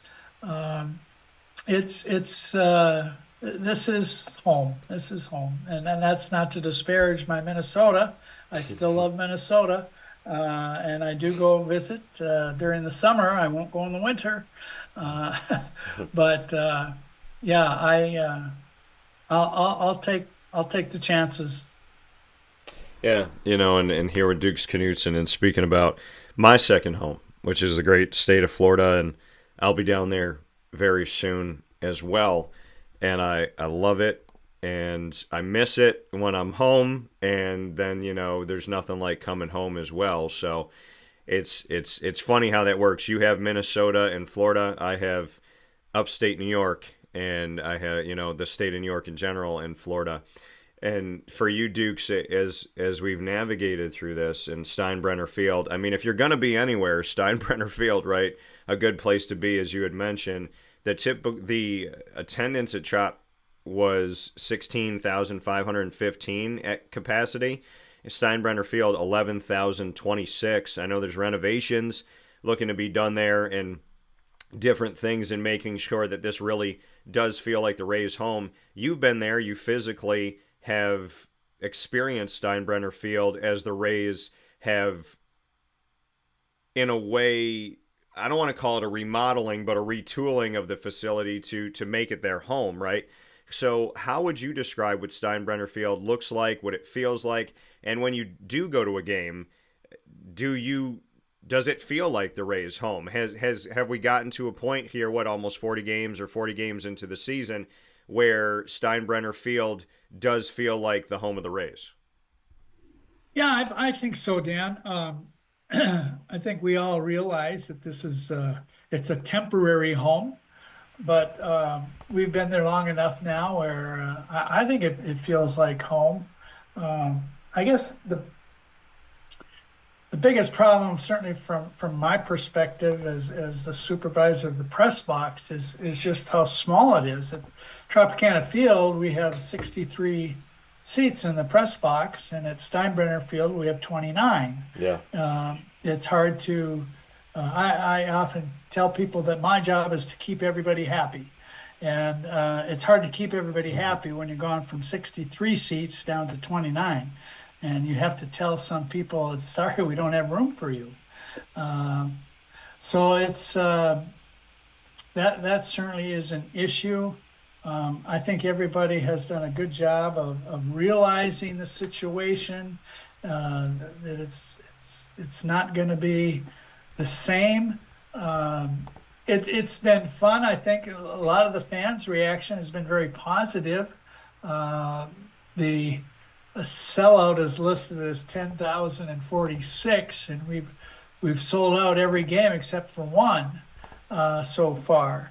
And to have that kind of an intimate atmosphere, people are excited, a lot of noise. That's certainly a positive as well. Unfortunately, it hasn't produced a winning record at home. We've lost. I don't know what the record is right now at home, but we've lost too many more games than won. So in that sense, that we don't have that home field advantage yet. But I know the players are absolutely ecstatic with the way the Yankees have built the home clubhouse. It's fantastic. I mean, it's got so many amenities, and it's big. There's an outdoor patio. It's just beautiful. It's gorgeous. I wondered how the Yankees must have felt when they came here recently as the visiting team. Yeah. And they didn't have all those beautiful facilities, and while the Rays were using them. That had to be a little awkward for them. But it's been a fun atmosphere. It's been, like I say, considering all the possibilities, I think it's the best we could have done. Yeah, and like you said, I mean, you're overseeing a press box that has now, shrunk in size and whatnot. How has it challenged your job, and how has it challenged you? Because you said, as the press box manager for the Tampa Bay Rays for almost 2 decades, you want to make sure that everybody's good. By the way, Dukes, I don't know if you know this, but I've gone into plenty of press boxes where I didn't even know they had a press box manager. I didn't know they had anybody that was helping. I didn't know they had anybody that was overseeing, because not everybody's like you, right? Not everybody's checking to make sure, is everyone in their seat? Is everybody good? Do people have the information that they need? Did we get everyone the papers that they needed? Do they know that there's lunch across the way and this and that? I hope you understand that I've been to places where I didn't know who was running the press box, and then you go to the Tampa Bay Rays and you have such a charge, right? You feel that this job is something that is an everyday show up and make sure that everyone is treated equally, everyone is respected, everyone has what they need. How has this year challenged you with the change to a different location? And what about you always stays the same? Because I really just genuinely want to say thank you that you care the way that you do, because I wish everybody did. Well, wow, I appreciate that, Dan, very much. It's I do take this job very seriously. I understand the perspective here. I'm low man on the totem pole when it comes to the staff there. My job could easily be eliminated, and it was back in 2013 for a year when the Rays had to make a lot of cutbacks. Unfortunately, they brought the job back in 2014. So it's, as I said earlier, the biggest challenge is just try to accommodate everybody's needs. And the sad part from my perspective is that some of our media who, they're not the ESPNs, they're not the national media, they're not even the media from each of the 2 teams that are playing. They may be there just to get some type of a feature story, a one-time thing, and sometimes, like I say, we just can't accommodate them to have a seat during the game. I mean, we've done, I think, a good job of accommodating them as far as getting them interviews, what they really want, but. We want them to have just a real positive experience when they come to a Rays game. And again, I think we've been pretty successful at that. Yeah, it's a little bit harder this year, but we're making people are really understanding. They recognize the situation we're in. They know that we can't do everything that we did before. It kind of restores your faith in humanity that people are as understanding as they are. Yeah, and it does, and I can appreciate you saying that. The fact that people are understanding and can see that, but you're also accommodating, like you said. I mean, Tampa. What did I tell you last time? I mean, I covered the Tampa Bay Rays. I'm on site. I'm on location. 11 years later, I reach out and say, hey, I'd like to, come do some games and be a part. Like, I'd like to come here and be a part of it and be around it. And I was right back in the press box. I think I was sitting in almost the exact same seat that I had sat in before. And I got the interviews. I got to talk to who I needed to talk to. If there was somebody that needed a translator, they gave me a translator. Like, I can say, and I have said this, that over a decade in between the last time I had physically been there, I was treated like I was there the whole time. And so I think that's credit to you, and I think it's credit to the staff of the Rays in general, in the front office of the Rays, because there's people that have come in and come out, but to feel valued over a decade in between, that says something about the Rays organization. And you know me, like, win and you want to see a team win and you want to see them get to the postseason and all that, but the true wins for me come from who is an organization consistently. And if I can see you and then see you 11 years later and you treat me with respect and dignity and make sure I have access, that speaks to who the Rays are over time and not just when they're good or when they're in the playoffs. I've always been, from day one, impressed with this organization. As you just alluded to, Dan, they treat everybody as family. Again, my position is it's a part-time position. I don't mean this in a disparaging way, but I am low man on the totem pole, and at the same time, they make you feel important. Yeah. They make everybody feel important and inclusive, and the best way to describe it is like we said earlier, it's a family relationship, and that's a big thing. And Dan, I think I'd take this even a little bit further. It's not just the Rays. I'm finding that true just in our society in general.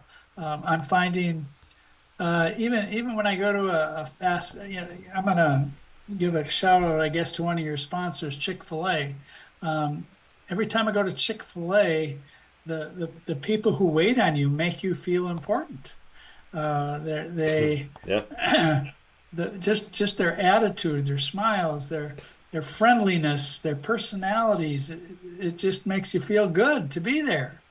And that's what we like to do, I think, in the press box, and the Rays organization in general is make the fans, make everybody feel important. Yeah. And are you sensing a shift, Dukes? Because we and you and I have talked about stuff on the air, off the air. This world seemed like in the last few years, especially, it was shifting away from God. It was getting a little crazy, getting a little bit chaotic, getting a lot of it chaotic, honestly. And for the first time in my life, Dukes, I felt like believing in God made me a minority. Now, in these last couple years, I'm seeing a shift. I always talk about faith and God, whatever I'm doing, and I live in the sports world, and so do you, and you talk about faith and God. But now you're seeing more athletes do it. You're seeing more people take the platform that they have, more coaches do it, more people in society, other people in the media I'm seeing doing it. Are we seeing a shift, in your opinion, back to God? Have you gotten a sense for that in the air, or are you not seeing that? To be honest, Dan, I don't know how to answer that question. I'm hopeful. I'm very hopeful. Yeah. Was it a week ago when they elected a new pope, and I was kind of surprised and encouraged how really the whole nation paid attention to that. It wasn't just a Catholic thing. Yeah. It was, certainly all over the news, deservedly so.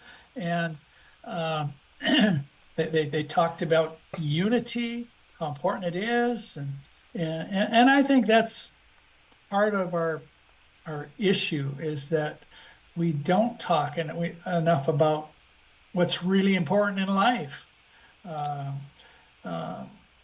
Now I'm hearing about peace talks all over, where there's so many conflicts around the world, and people are all of a sudden they're talking about peace in Ukraine, peace in Gaza, peace in India and Pakistan, and it gives us hope. So I'm hopeful that what you're suggesting is true.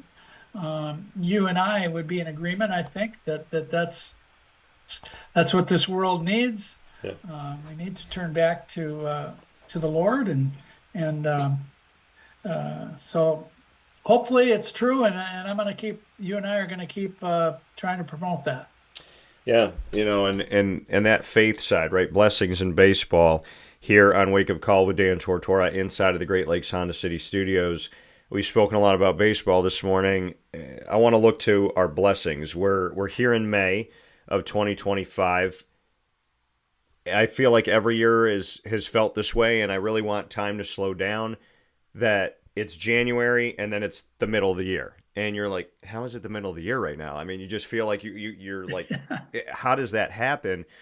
But when you reflect on 2025 right now in the moment, Dukes, what are your blessings? You know what I mean? I know you and I could probably go on for over 24 hours, but when you think about specifically this year, what can you say has really been a blessing to you from January to now? Well, that's an easy one to answer, and it probably it's not just 2025, but as I've aged, you become increasingly not only aware of but appreciative of relationships, life relationships. At the end of last month, I had the privilege of taking a trip, just a quick trip. It was from Thursday to Sunday out to San Diego. The Rays were playing the Padres out there for 3 games. And I used it as an opportunity to go out and visit some relationships who I hadn't seen in many, many years. I was able to have lunch with an old high school journalism companion, and hadn't seen him in 50 years. So I got to have lunch with him. Friday night, I got to go to the game with Pastor Jeremy McGarity, who is the senior pastor at Skyline Church in San Diego, which is one of the biggest and fastest growing churches in America today. Well, Jeremy, back in 1997, was a pitcher for the Duluth Superior Dukes baseball team. And I was the chaplain in my hometown, Duluth, Minnesota. And so I got to know Jeremy, and it's a long story, but we ended up baptizing each other that year. And I hadn't seen Jeremy in 30 years. And so we got to go to the game together. I actually got to spend that weekend at the home of Jason Adam, who's a relief pitcher for the Padres, formerly with the Rays until he was traded last year. And I got to know Jason and his family very, very well. And so they hosted me for the 3-4 days I was out there. So again, Dan, it's an easy answer for me. The blessings come in relationships, and I guess right along with that, maybe they're intertwined, is just the faith, our faith in Jesus, and all the blessings He gives us. It's so easy to dwell on what we don't have, the problems, the challenges of life, and to miss the blessings. And when you stop and think about it, we are so blessed, so blessed. And I try to do that every day. That's my evening prayer time. My evening prayer time is just to dwell on all the blessings of the past day, and thank the Lord for all those blessings and opportunities that He's given me.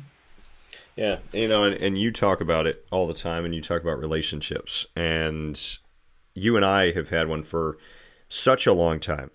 And on my birthday, I get this long, elaborate message from you that says, "Hey, this is what I've been up to. This is what I've been doing. This is how my year's been."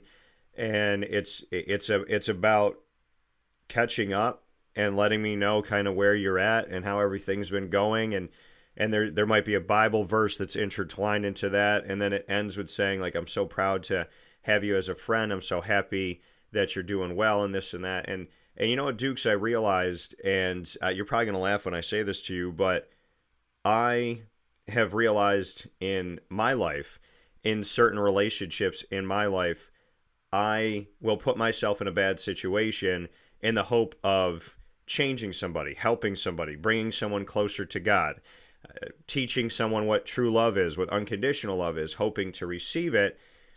But you've told me things, and I don't know if you know how much you echo in my head on a daily basis of, you're the first person that said to me, are you equally yoked?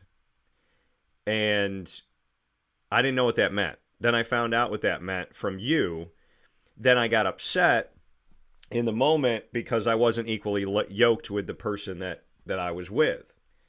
And I think about everything you've taught me over the years and the messages you've taught me.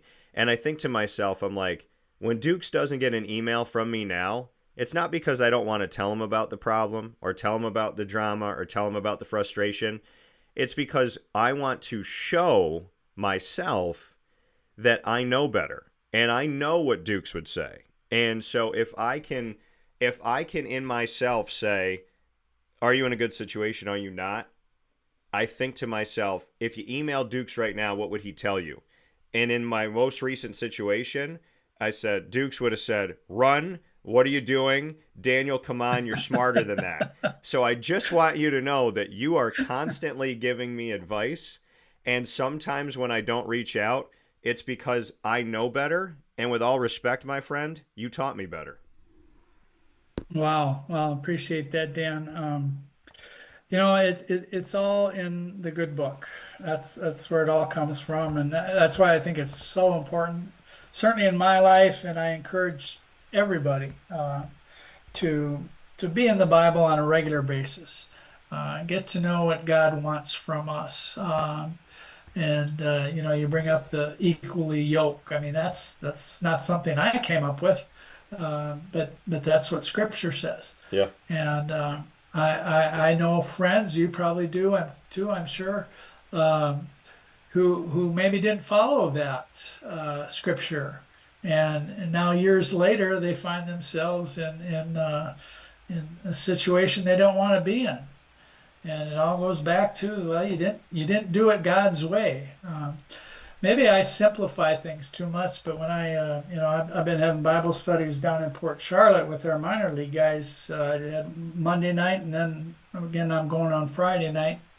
And I always tell them, I said, we're going to live our life one of two ways. We're either going to do it God's way or the world's way, and we all have to make a choice. And if you don't choose to live life God's way, you're gonna have some problems ahead of you. Now, that's not to say if you live life God's way, you're not going to face problems and difficulties and adversities and trials, but how you handle them will be different.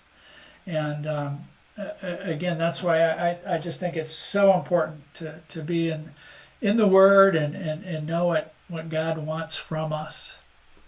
Yeah, and it's funny, Dukes, because I had someone quote the Bible in kind of an argument against me. And I said, oh, we're not going to quote the Bible and think I'm not going to come back with something from the Bible. But, there's an interesting thing about the Bible that I've learned.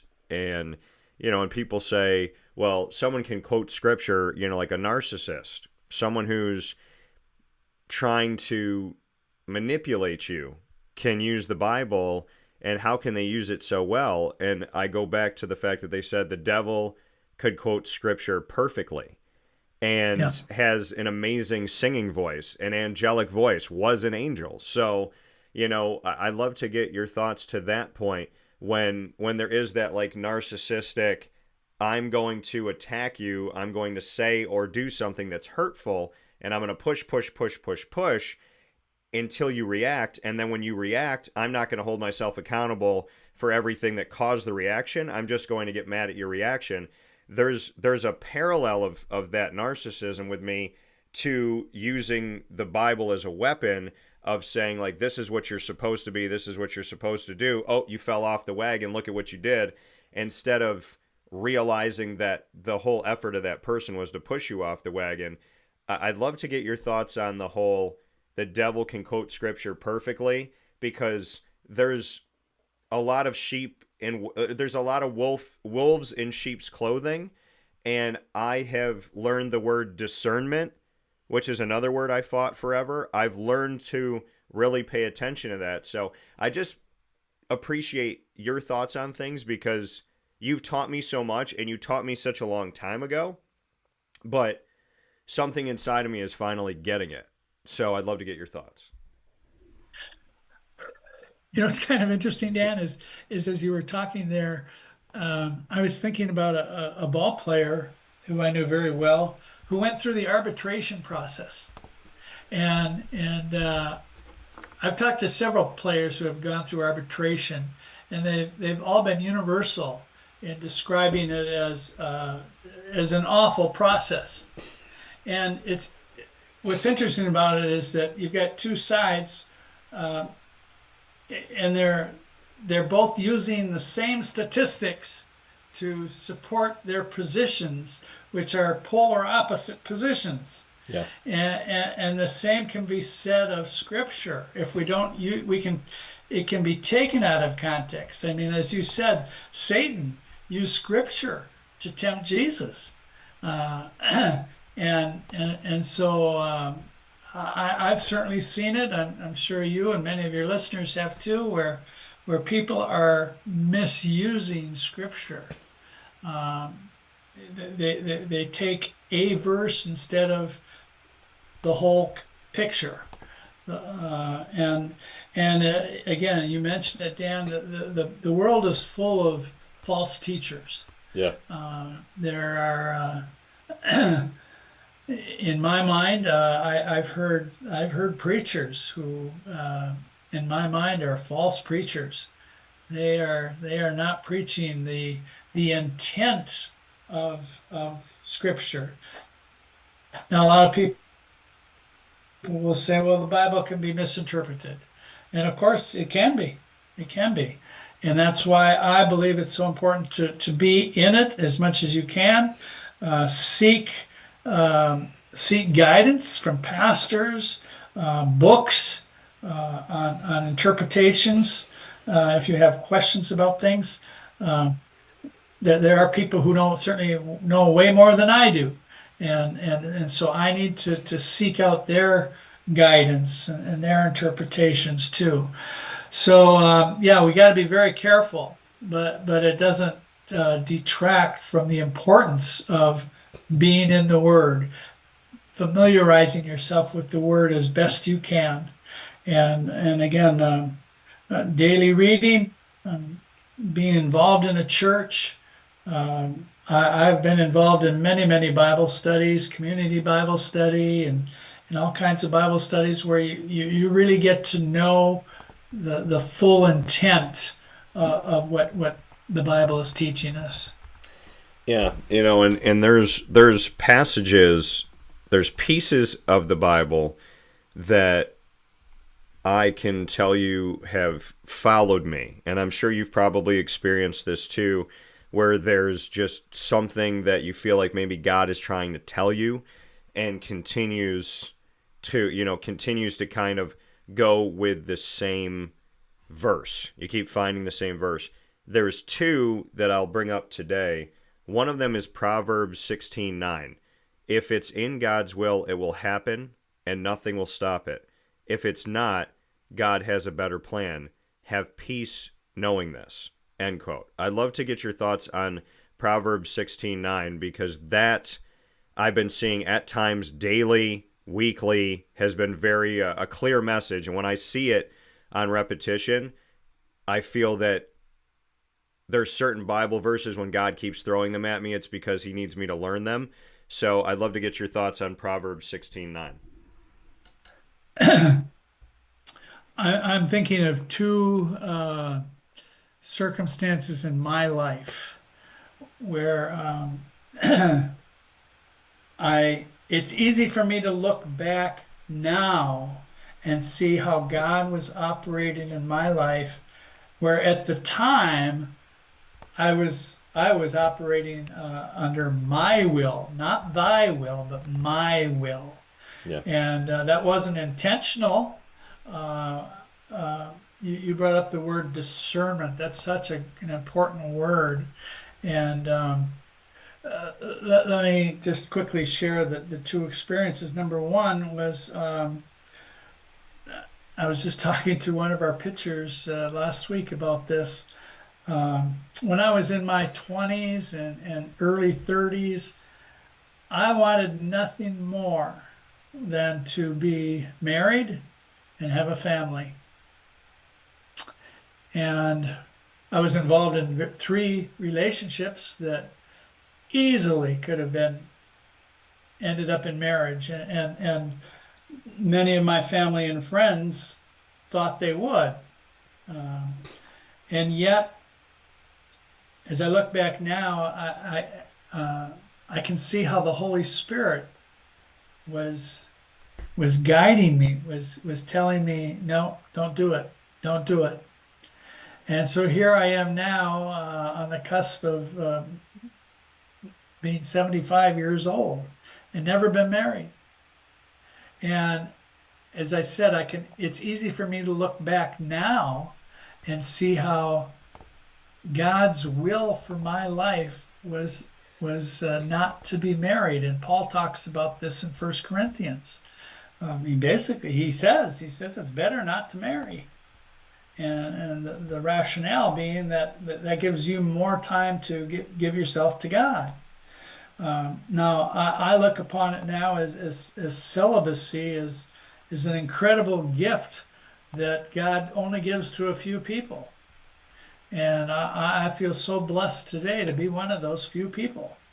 But back when I was, in the 20s and 30s, I would have given anything to be married and have a family. Number 2 is my career aspiration. I was a high school teacher and a coach for 34 years, but my career aspiration was to become an athletic director. And I had applied for positions 3 times. In all 3 cases, I was the runner-up. And I couldn't understand. I said, God, what's going on here? You've given me this desire to be an athletic director, and it's not happening. Yeah. And again, now it's easy to look back, and I'm so grateful that God never allowed me to get out of the classroom. I'm not the kind of person who probably would thrive in sitting at an office all day and like an athletic director spends most of his time. And so again, it's recognizing what I brought up a few minutes ago, knowing it's when we pray the Lord's Prayer, when we say, thy will be done, not my will, but thy will be done. I think we need to take more time and reflect on what that means. That sometimes that means saying no. And like the examples I brought up, that's how God worked in my life. Yeah, and I appreciate, you sharing that and being open with that. The show bookended with what you just said, because Matthew Frisa, who was here with us for the Dolphin Dive this morning, him and I had a conversation about faith. And I said, there's 2 prayers that I say every day. And I say them because I want to make sure that I'm doing them. And those 2 prayers are, God, guide me toward what you want for me, guard me from what you don't. And the other prayer is, your will over my want. May your will trump me. Because I've lived most of my life wanting things. And you've given me so much. I tell people all the time, I've lived darn near a perfect life. When it comes to having what I want and more than what I want, the only thing I don't have is that wife and children, but I have everything else. And so I look to him now and I say, your will has to be more important than my want. Your will has to trump me. If I want this relationship and you don't, you have to stop me. And he has. And Dukes, they say that God doesn't get involved and there's free will and all this stuff. I disagree that God doesn't get involved, because this might sound crazy to some people watching and listening around the world, but I have heard the voice of God. I have felt God's touch. I have clearly, in multiple relationships in my life, heard and or felt him remove me. And so to the people that think that God just sits and watches with popcorn, I don't believe that. And in my last instance, I kept hearing a voice saying, get away, get away. You will get hurt. Get away. And it happened so often that I wrote it down and like walked to the mirror and just like looked at the mirror, but not looking at myself, saying like, if this is you, because it was such a clear voice. So I'd love to get your thoughts on what you think of the fact that people think God is just sitting back in a chair letting things happen. Every time I have heard a voice and associated it with him and said, I really believe this is him, listening to that voice was the right thing to do. There's never been a time where that voice I've heard has been the wrong voice. So I'd love to know if you feel like you've had those moments where you've heard him, you felt him, and you thought to yourself, wow, people say that he won't move you out of something or he won't be clear about something. I've heard a whisper in my ear, not a loud shout, not a clanging, not a thunderous clap, but a simple whisper in my ear. And I can point for point tell you every time these moments have happened, and I can tell you to a T where I was, what I was doing, who I was around when they happened. That is such a great point, Dan. And in my faith journey, I spent too many years succumbing to the culture. Mm-hmm. The culture which demands, which today makes us, we are so busy. I believe busyness today is one of Satan's greatest weapons. We become so busy that we don't hear the Lord speaking. Now, I personally, I've never heard an audible voice. I've never heard an audible voice of God saying, Dukes, this is what I want you to do. But I describe it more as, you brought it up, his presence. I experience his presence. Particularly in the 18 years now that I've been retired, it's easier for me to make time to listen to God. Yeah. I generally, I have quiet time from 6:30 to 8 o'clock every morning. That's an hour and a half. Now I do some Bible reading. I have a prayer list, but I also ask the Lord to speak to me. Almost every afternoon, shortly after I get off this call, I'll go on a 3-mile, what I call 3-mile prayer walk. And I will put a headset on, I'll play praise and worship music, and I'll start off my walk and I'll say, Lord, this is your time to talk to me. I've got nothing on my agenda right now. You talk to me. Tell me who needs prayer right now. What do you want me to pray for? And I'm amazed. I'm just absolutely amazed that I'll be walking and all of a sudden he puts somebody on my mind and in my heart, somebody I haven't thought of for 50 years. And I think, God, why are you putting them in my heart right now? They must need prayer. Mm-hmm. And it's, God speaks to us in multiple ways. And I believe the biggest problem when people say, well, I don't hear him speaking to me.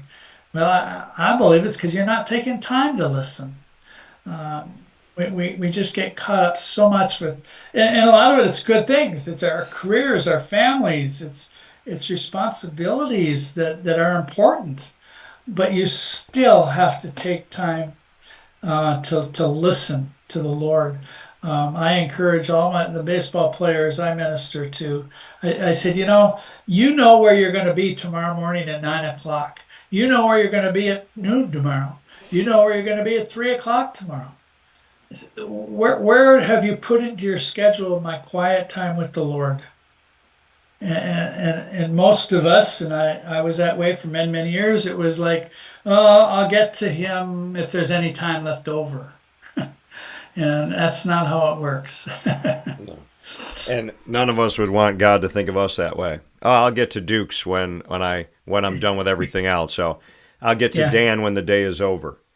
You brought me to the second Bible verse that has followed me so much, it has pretty much become a daily thing. And it's to the point that you were just making. Psalm 46:10. Be still and know that I am God. So that, in closing for Blessings in Baseball today, I would like you to reflect on. Well, I don't know that I've got much more to add than what I just said. It's taking quiet time, being still is to me, it's as necessary to my spiritual workout as lifting weights would be to my physical workout.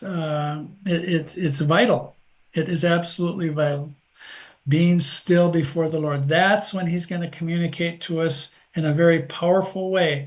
And again, I don't know if some people get confused when we talk about the Lord speaks to us. Again, I'm not talking about an audible voice. He's not going to talk like you and I are right now, Dan. Maybe he does to some people, but he never has to me that way. Yeah. But I experience his presence. He opens and closes doors, and that comes when you spend time with him. I maintain in any relationship, you have to spend time for that relationship to develop, and you have to communicate. And that's what quiet time is for me, being still before the Lord to allow him to communicate to us and experience his love. Experience his love, his grace, his mercy. Yeah. Be still.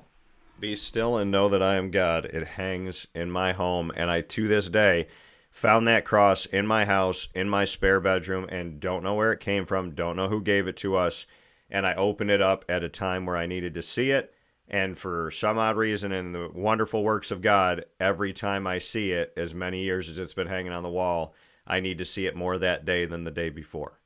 So with that, Dan, in my guest bedroom I have here in my condo, that scripture is written in big bold letters on the wall above the bed. So whoever comes to visit and stay with me, that's hanging over their head. Be still and know that I am God. Well, I can tell you this, Dukes, that next time that you and I get to see each other, and if I ever get to come to visit, I would laugh seeing that because it's with me every day. So I'd be like, of course it's in the guest room. With that being said, please, all of you watching and listening, take some time today to be still and understand who God is, God's will, and that he knows better. Blessings in Baseball here with Dukes Knutson, Tampa Bay Rays press box manager and a terrific friend who has always found a way to send me what I need to hear, even when he doesn't say a word. Dukes, I'm happy to have you back, and I look forward to making a habit of it. Great to see you again, Dan. Love you. I love you too. Take care, my friend. Have a good day and enjoy your walk with God today. Amen, brother. Take care. That coming from Dukes Knutson here on Wake Up Call with Dan Tortora, where sports meets life. We'll take our final step aside today before we wrap things up here inside the Great Lakes Honda City Studios. Remember how amazing you are.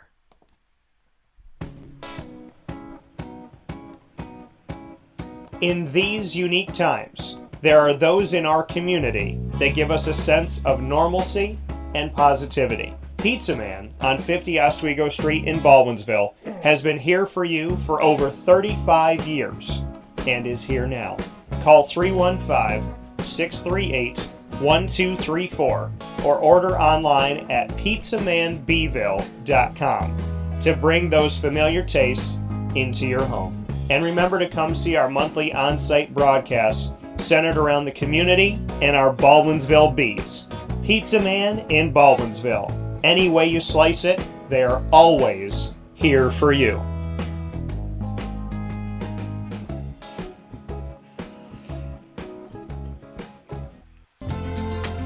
Looking for your next ride? Look no further than Great Lakes Honda City, located on 7140 Henry Clay Boulevard in Liverpool, New York. Serving our community for decades, their new and pre-owned vast array of vehicles are available to you Monday through Saturday on site. To search from home, shop at GreatLakesHondaCity.com. Call 315-365-5576 to set up an appointment. That's 315-365-5576 for Great Lakes Honda City, 7140 Henry Clay Boulevard in Liverpool, New York. Great cars, great people, Great Lakes.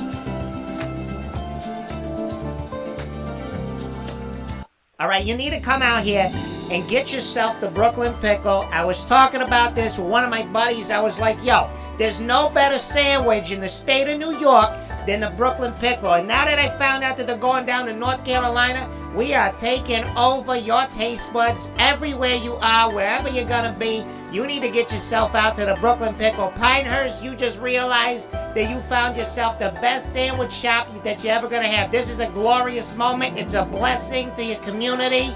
You're welcome. Brooklyn in the house, baby. Go over to the Brooklyn Pickle. You already know what it is. You heard the man. Head to Brooklyn Pickle Pinehurst on 1788 Old Morgantown Road in Southern Pines, North Carolina.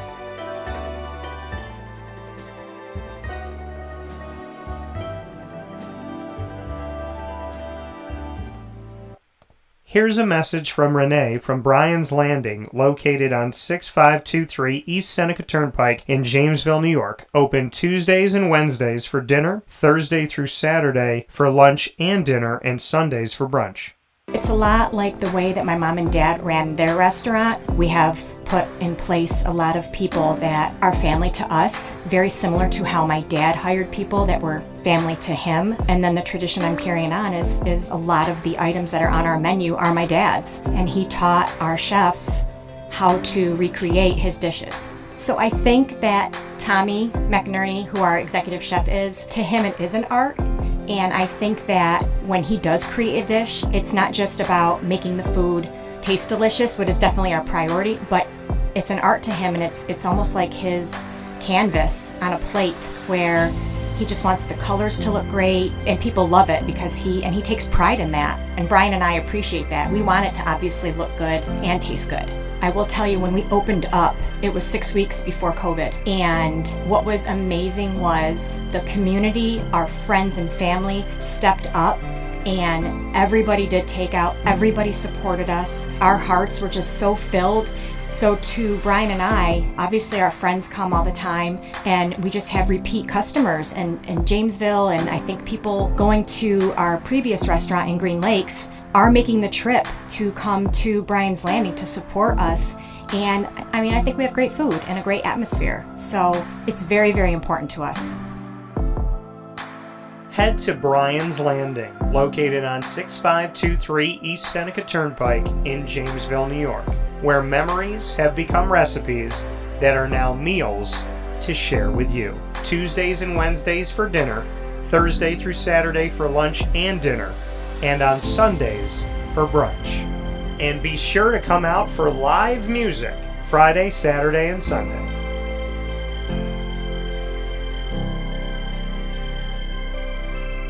Here is a special message from Brian Bruno, owner of Servomation Refreshments Incorporated. I grew up in the family business, had the experience of working for a national food service company with thousands of employees, and as much as I enjoyed the experience I had, there's something about, owning my own company and being able to change the things I saw wrong with the industry firsthand, which is why I moved back to my hometown in Canastota, New York to launch Servomation. It was back in 2007. When we first started the business in 2007, really you didn't find any machines with credit card readers. There's a lack of variety in machines. You got stuck with basically whatever the vending company wanted to sell that day. There's a lot of inefficiencies in the business, and those were all things that we saw as opportunities, both from a customer level to improve and from an operating level to be more efficient.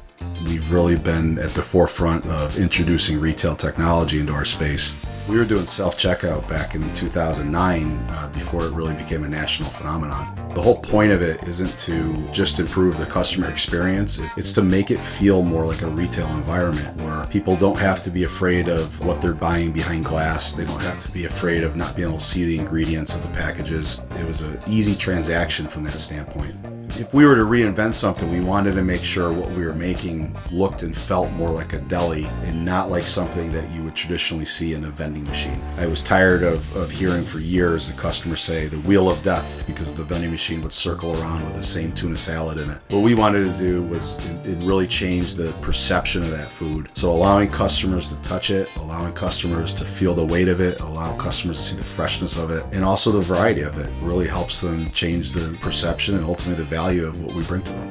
The point of differentiation you have to make is either in value or the quality. And I think on both of those fronts, Servamation has really, in large part, changed that value system for employees. So they no longer have to worry about bringing their food from home or having to leave their desk during the day and rush out to get back in time for their break to end. We're bringing something that they can count on in their break room every day, and they know it's going to be there, they know it's going to be fresh, and they don't have to worry about it being sold out or something that they don't enjoy.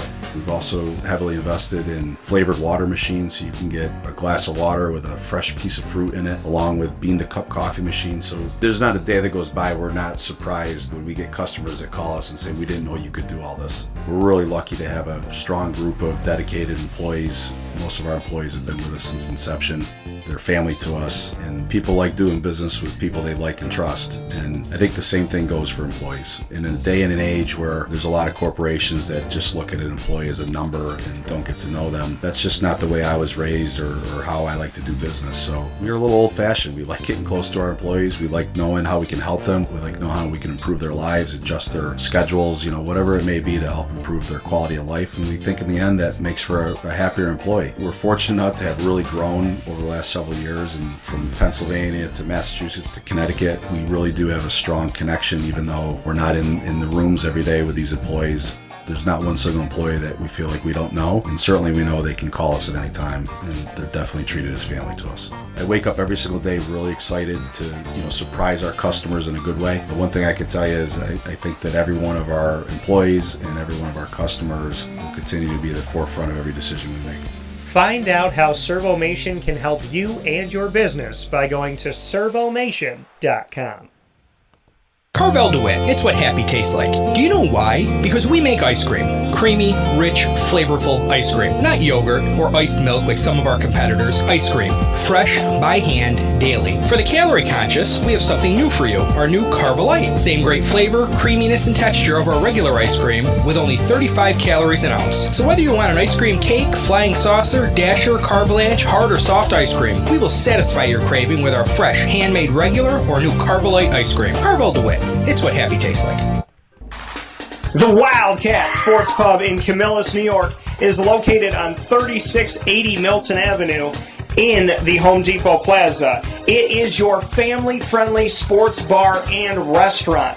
Folks, some sports bars aren't family-friendly. Some family-friendly restaurants are not sports bars. The Wildcat Sports Pub in Camillus, New York is proud to be both. It is that marriage that you've been looking for years. The Wildcat Sports Pub is your home base for your sports bar and restaurant needs, games for the kids, indoor and outdoor activities, and enough things on the menu to come back every single week and get to try something new. They're open Sundays from noon to 8 p.m., Monday through Wednesday, 11 a.m. to 11 p.m., and Thursday through Saturday from 11 a.m. to midnight. For reservations and party information, call 315-487-2222 for the Wildcat family-friendly sports pub and restaurant.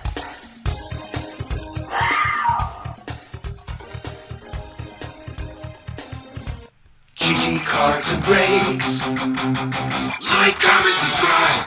GG Cards and Breaks comes to you on 639 Delmar Place in Syracuse, New York. They are your one-stop sports card and trading card shop. Find them open Tuesday through Saturday from 10 a.m. to 6 p.m. and on Sundays from 10 to 5. You will have the opportunity to head over to GG Cards and Breaks and be a big kid, stay a big kid, no matter what your age is. GG Cards and Breaks brings you closer to the teams you love, the sports you love, the players that you love, and the characters that you love. as well as the trading card games. There's nothing like GG Cards and Breaks because of their care for their community, because of their passion for the world of trading cards and sports cards, and because of their knowledge and their wisdom. That's what I love about it. You got a place that supports your big kid spirit, and how do they do that? Because they have a bunch of big kids there, led by Josh and Anthony and the entire crew at GG Cards and Breaks. They are our place of choice, and I suggest you head there today. Let them know that Wake Up Call sent you, or you can just say DT sent me to 639 Delmar Place in Syracuse, New York. You will see them Tuesday through Saturday from 10 to 6, Sundays from 10 to 5, and this Thursday they will be extending their hours for the monthly trade night. So this Thursday, May 15th, I'll be on site, on location, buying, selling, and trading, so come visit me and everybody in the card community at GG Cards and Breaks for an event this Thursday, May 15th from 6:30 to 9:30 at the store on 639 Delmar Place in Syracuse, New York for GG Cards and Breaks Trade Night. With that being said, here on Wake Up Call with Dan Tortora, we appreciate you being here with us inside the Great Lakes Honda City Studios. And this show, this episode of Wake Up Call inside the Great Lakes Honda City Studios, brought it with a fantastic group of guests inside of MonPazPopcorn.com's What's Poppin', starting with the Dolphin Dive with Matthew Frisa, who will have the opportunity in the ECAC IC4A Championships this weekend in the hurdles to be part of a potential All-East squad and to continue his career in doing what he loves. And shout out to his family and the support that he has had, and shout out to his faith in God and the awesome questions he asked today. To a good friend of mine, Allen Griffin, who said incredibly nice things, which genuinely mean the world to me. When you put something down and somebody picks it up, right? When somebody, are you picking up what I'm putting down? You hear that all the time.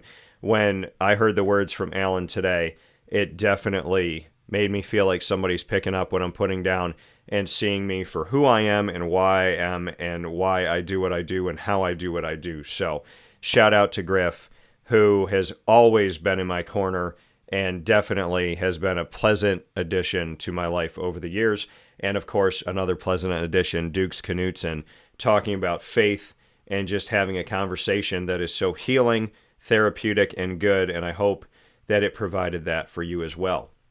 Here on Wake Up Call, we're with you live Monday through Friday from 9 a.m. to 11 a.m. Eastern Time on YouTube.com and Facebook.com, both /WakeUpCallDT, and on WakeUpCallDT.podbean.com. You will find Wake Up Call with Dan Tortora, where sports truly meets that thing called life worldwide.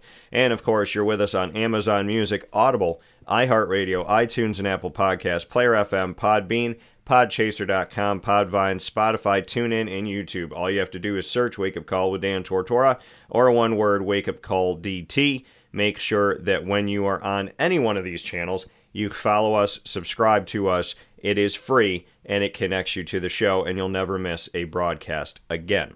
Many thanks to Brooklyn Pickle down in North Carolina. You will find the Brooklyn Pickle in Southern Pines on 1788 Old Morganton Road in Southern Pines, North Carolina, right down the road from Pinehurst Golf Course, which is known by the PGA and golfers all over the place, I'm sure, like to find their way over to Pinehurst Golf Course. So make sure that you get over there today and let them know that Wake Up Call sent you their way. Say, DT sent me in for these awesome sandwiches from the great state of New York down in North Carolina, the Brooklyn Pickle. We'll see you there on 1788 Old Morganton Road in Southern Pines, North Carolina. And much love to Pinehurst Golf Course. It's right down the road. And like I said, I would imagine, I said I'm sure, but let me say I would imagine that a lot of golfers would not be mad to play over there. So make sure you head off to Southern Pines and visit the Brooklyn Pickle. Many thanks as well to Great Lakes Honda City, Carvel DeWitt, the Wildcat Sports Pub, GG Cards and Breaks, Servomation, Mon Paz, the snack capital of the world, Avicoli's, Mother's Cupboard, Canine Camp Dog Daycare, Pizza Man, Chick-fil-A Cicero, Brian's Landing, and of course we are the exclusive multimedia marketing partner of your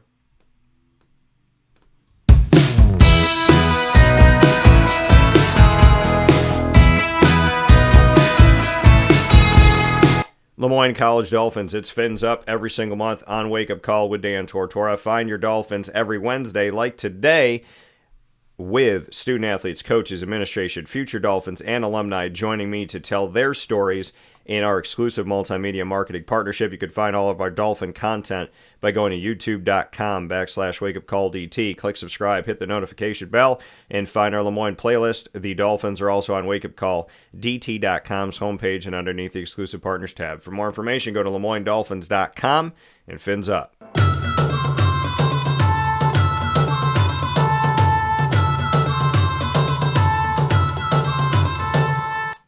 The Bryan and Stratton College Bobcats of Syracuse are exclusive multimedia marketing partners with Wake Up Call with Dan Tortora. Find your Bobcats in what we call the Bobcat Buzz every single month, featuring throughout the year student athletes, coaches, administration, and alumni right here on Wake Up Call in a way that you won't find anywhere else. The Bobcats are on wakeupcalldt.com's homepage and underneath the exclusive partners tab. You can also find them on youtube.com/wakeupcalldt. Click subscribe, hit the notification bell, and find our BSC Syracuse playlist. For more information, go to syracuse.bscbobcats.com and go Bobcats.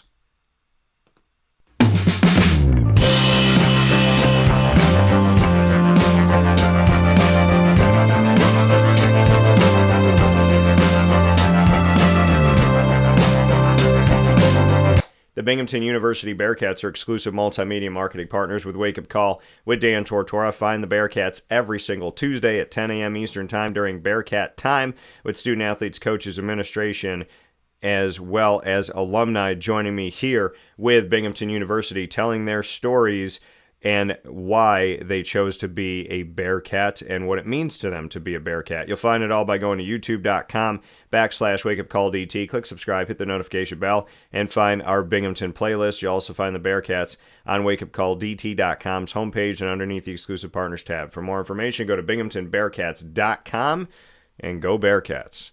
With that being said here on the show, many thanks once again to Matthew Frisa, Allen Griffin, and Dukes Knutson. Thanks to you. Find us on our social media. Thank you to everyone that has. You have been incredible about connecting with us and supporting us. Please continue to do that. Facebook at Wake Up Call DT, X at Call DT, Instagram at Wake Up Call _DT. Of course, our YouTube channel and all of our channels. God bless you all. Jerry said wonderful show. And same back at you, Jerry. We love you. We appreciate you. And I miss you, brother. I'll talk with you all soon, God willing. In just a few hours, we're going to be on site on location. I told you it was going to be Monday, and they shifted their schedule because they play outside. So the softball team of Liverpool will be with me tonight, Wednesday, May 14th, 6 p.m. at Avicoli's down the road from Liverpool High School. We look forward to seeing you with Phil DiAugustine, the head coach, as well as the staff and all of our student athletes and families at Avicoli's on the pizza side. Come and have dinner with us tonight at Avicoli's, 7839 Oswego Road in Liverpool, New York, for our Liverpool softball live broadcast with the head coach and their student athletes. We'll see you tonight, Wednesday, May 14th at 6 p.m. In the meantime, God bless, no stress, do your best. From the Great Lakes Honda City Studios, you're amazing. Have a great day. We'll talk with you soon.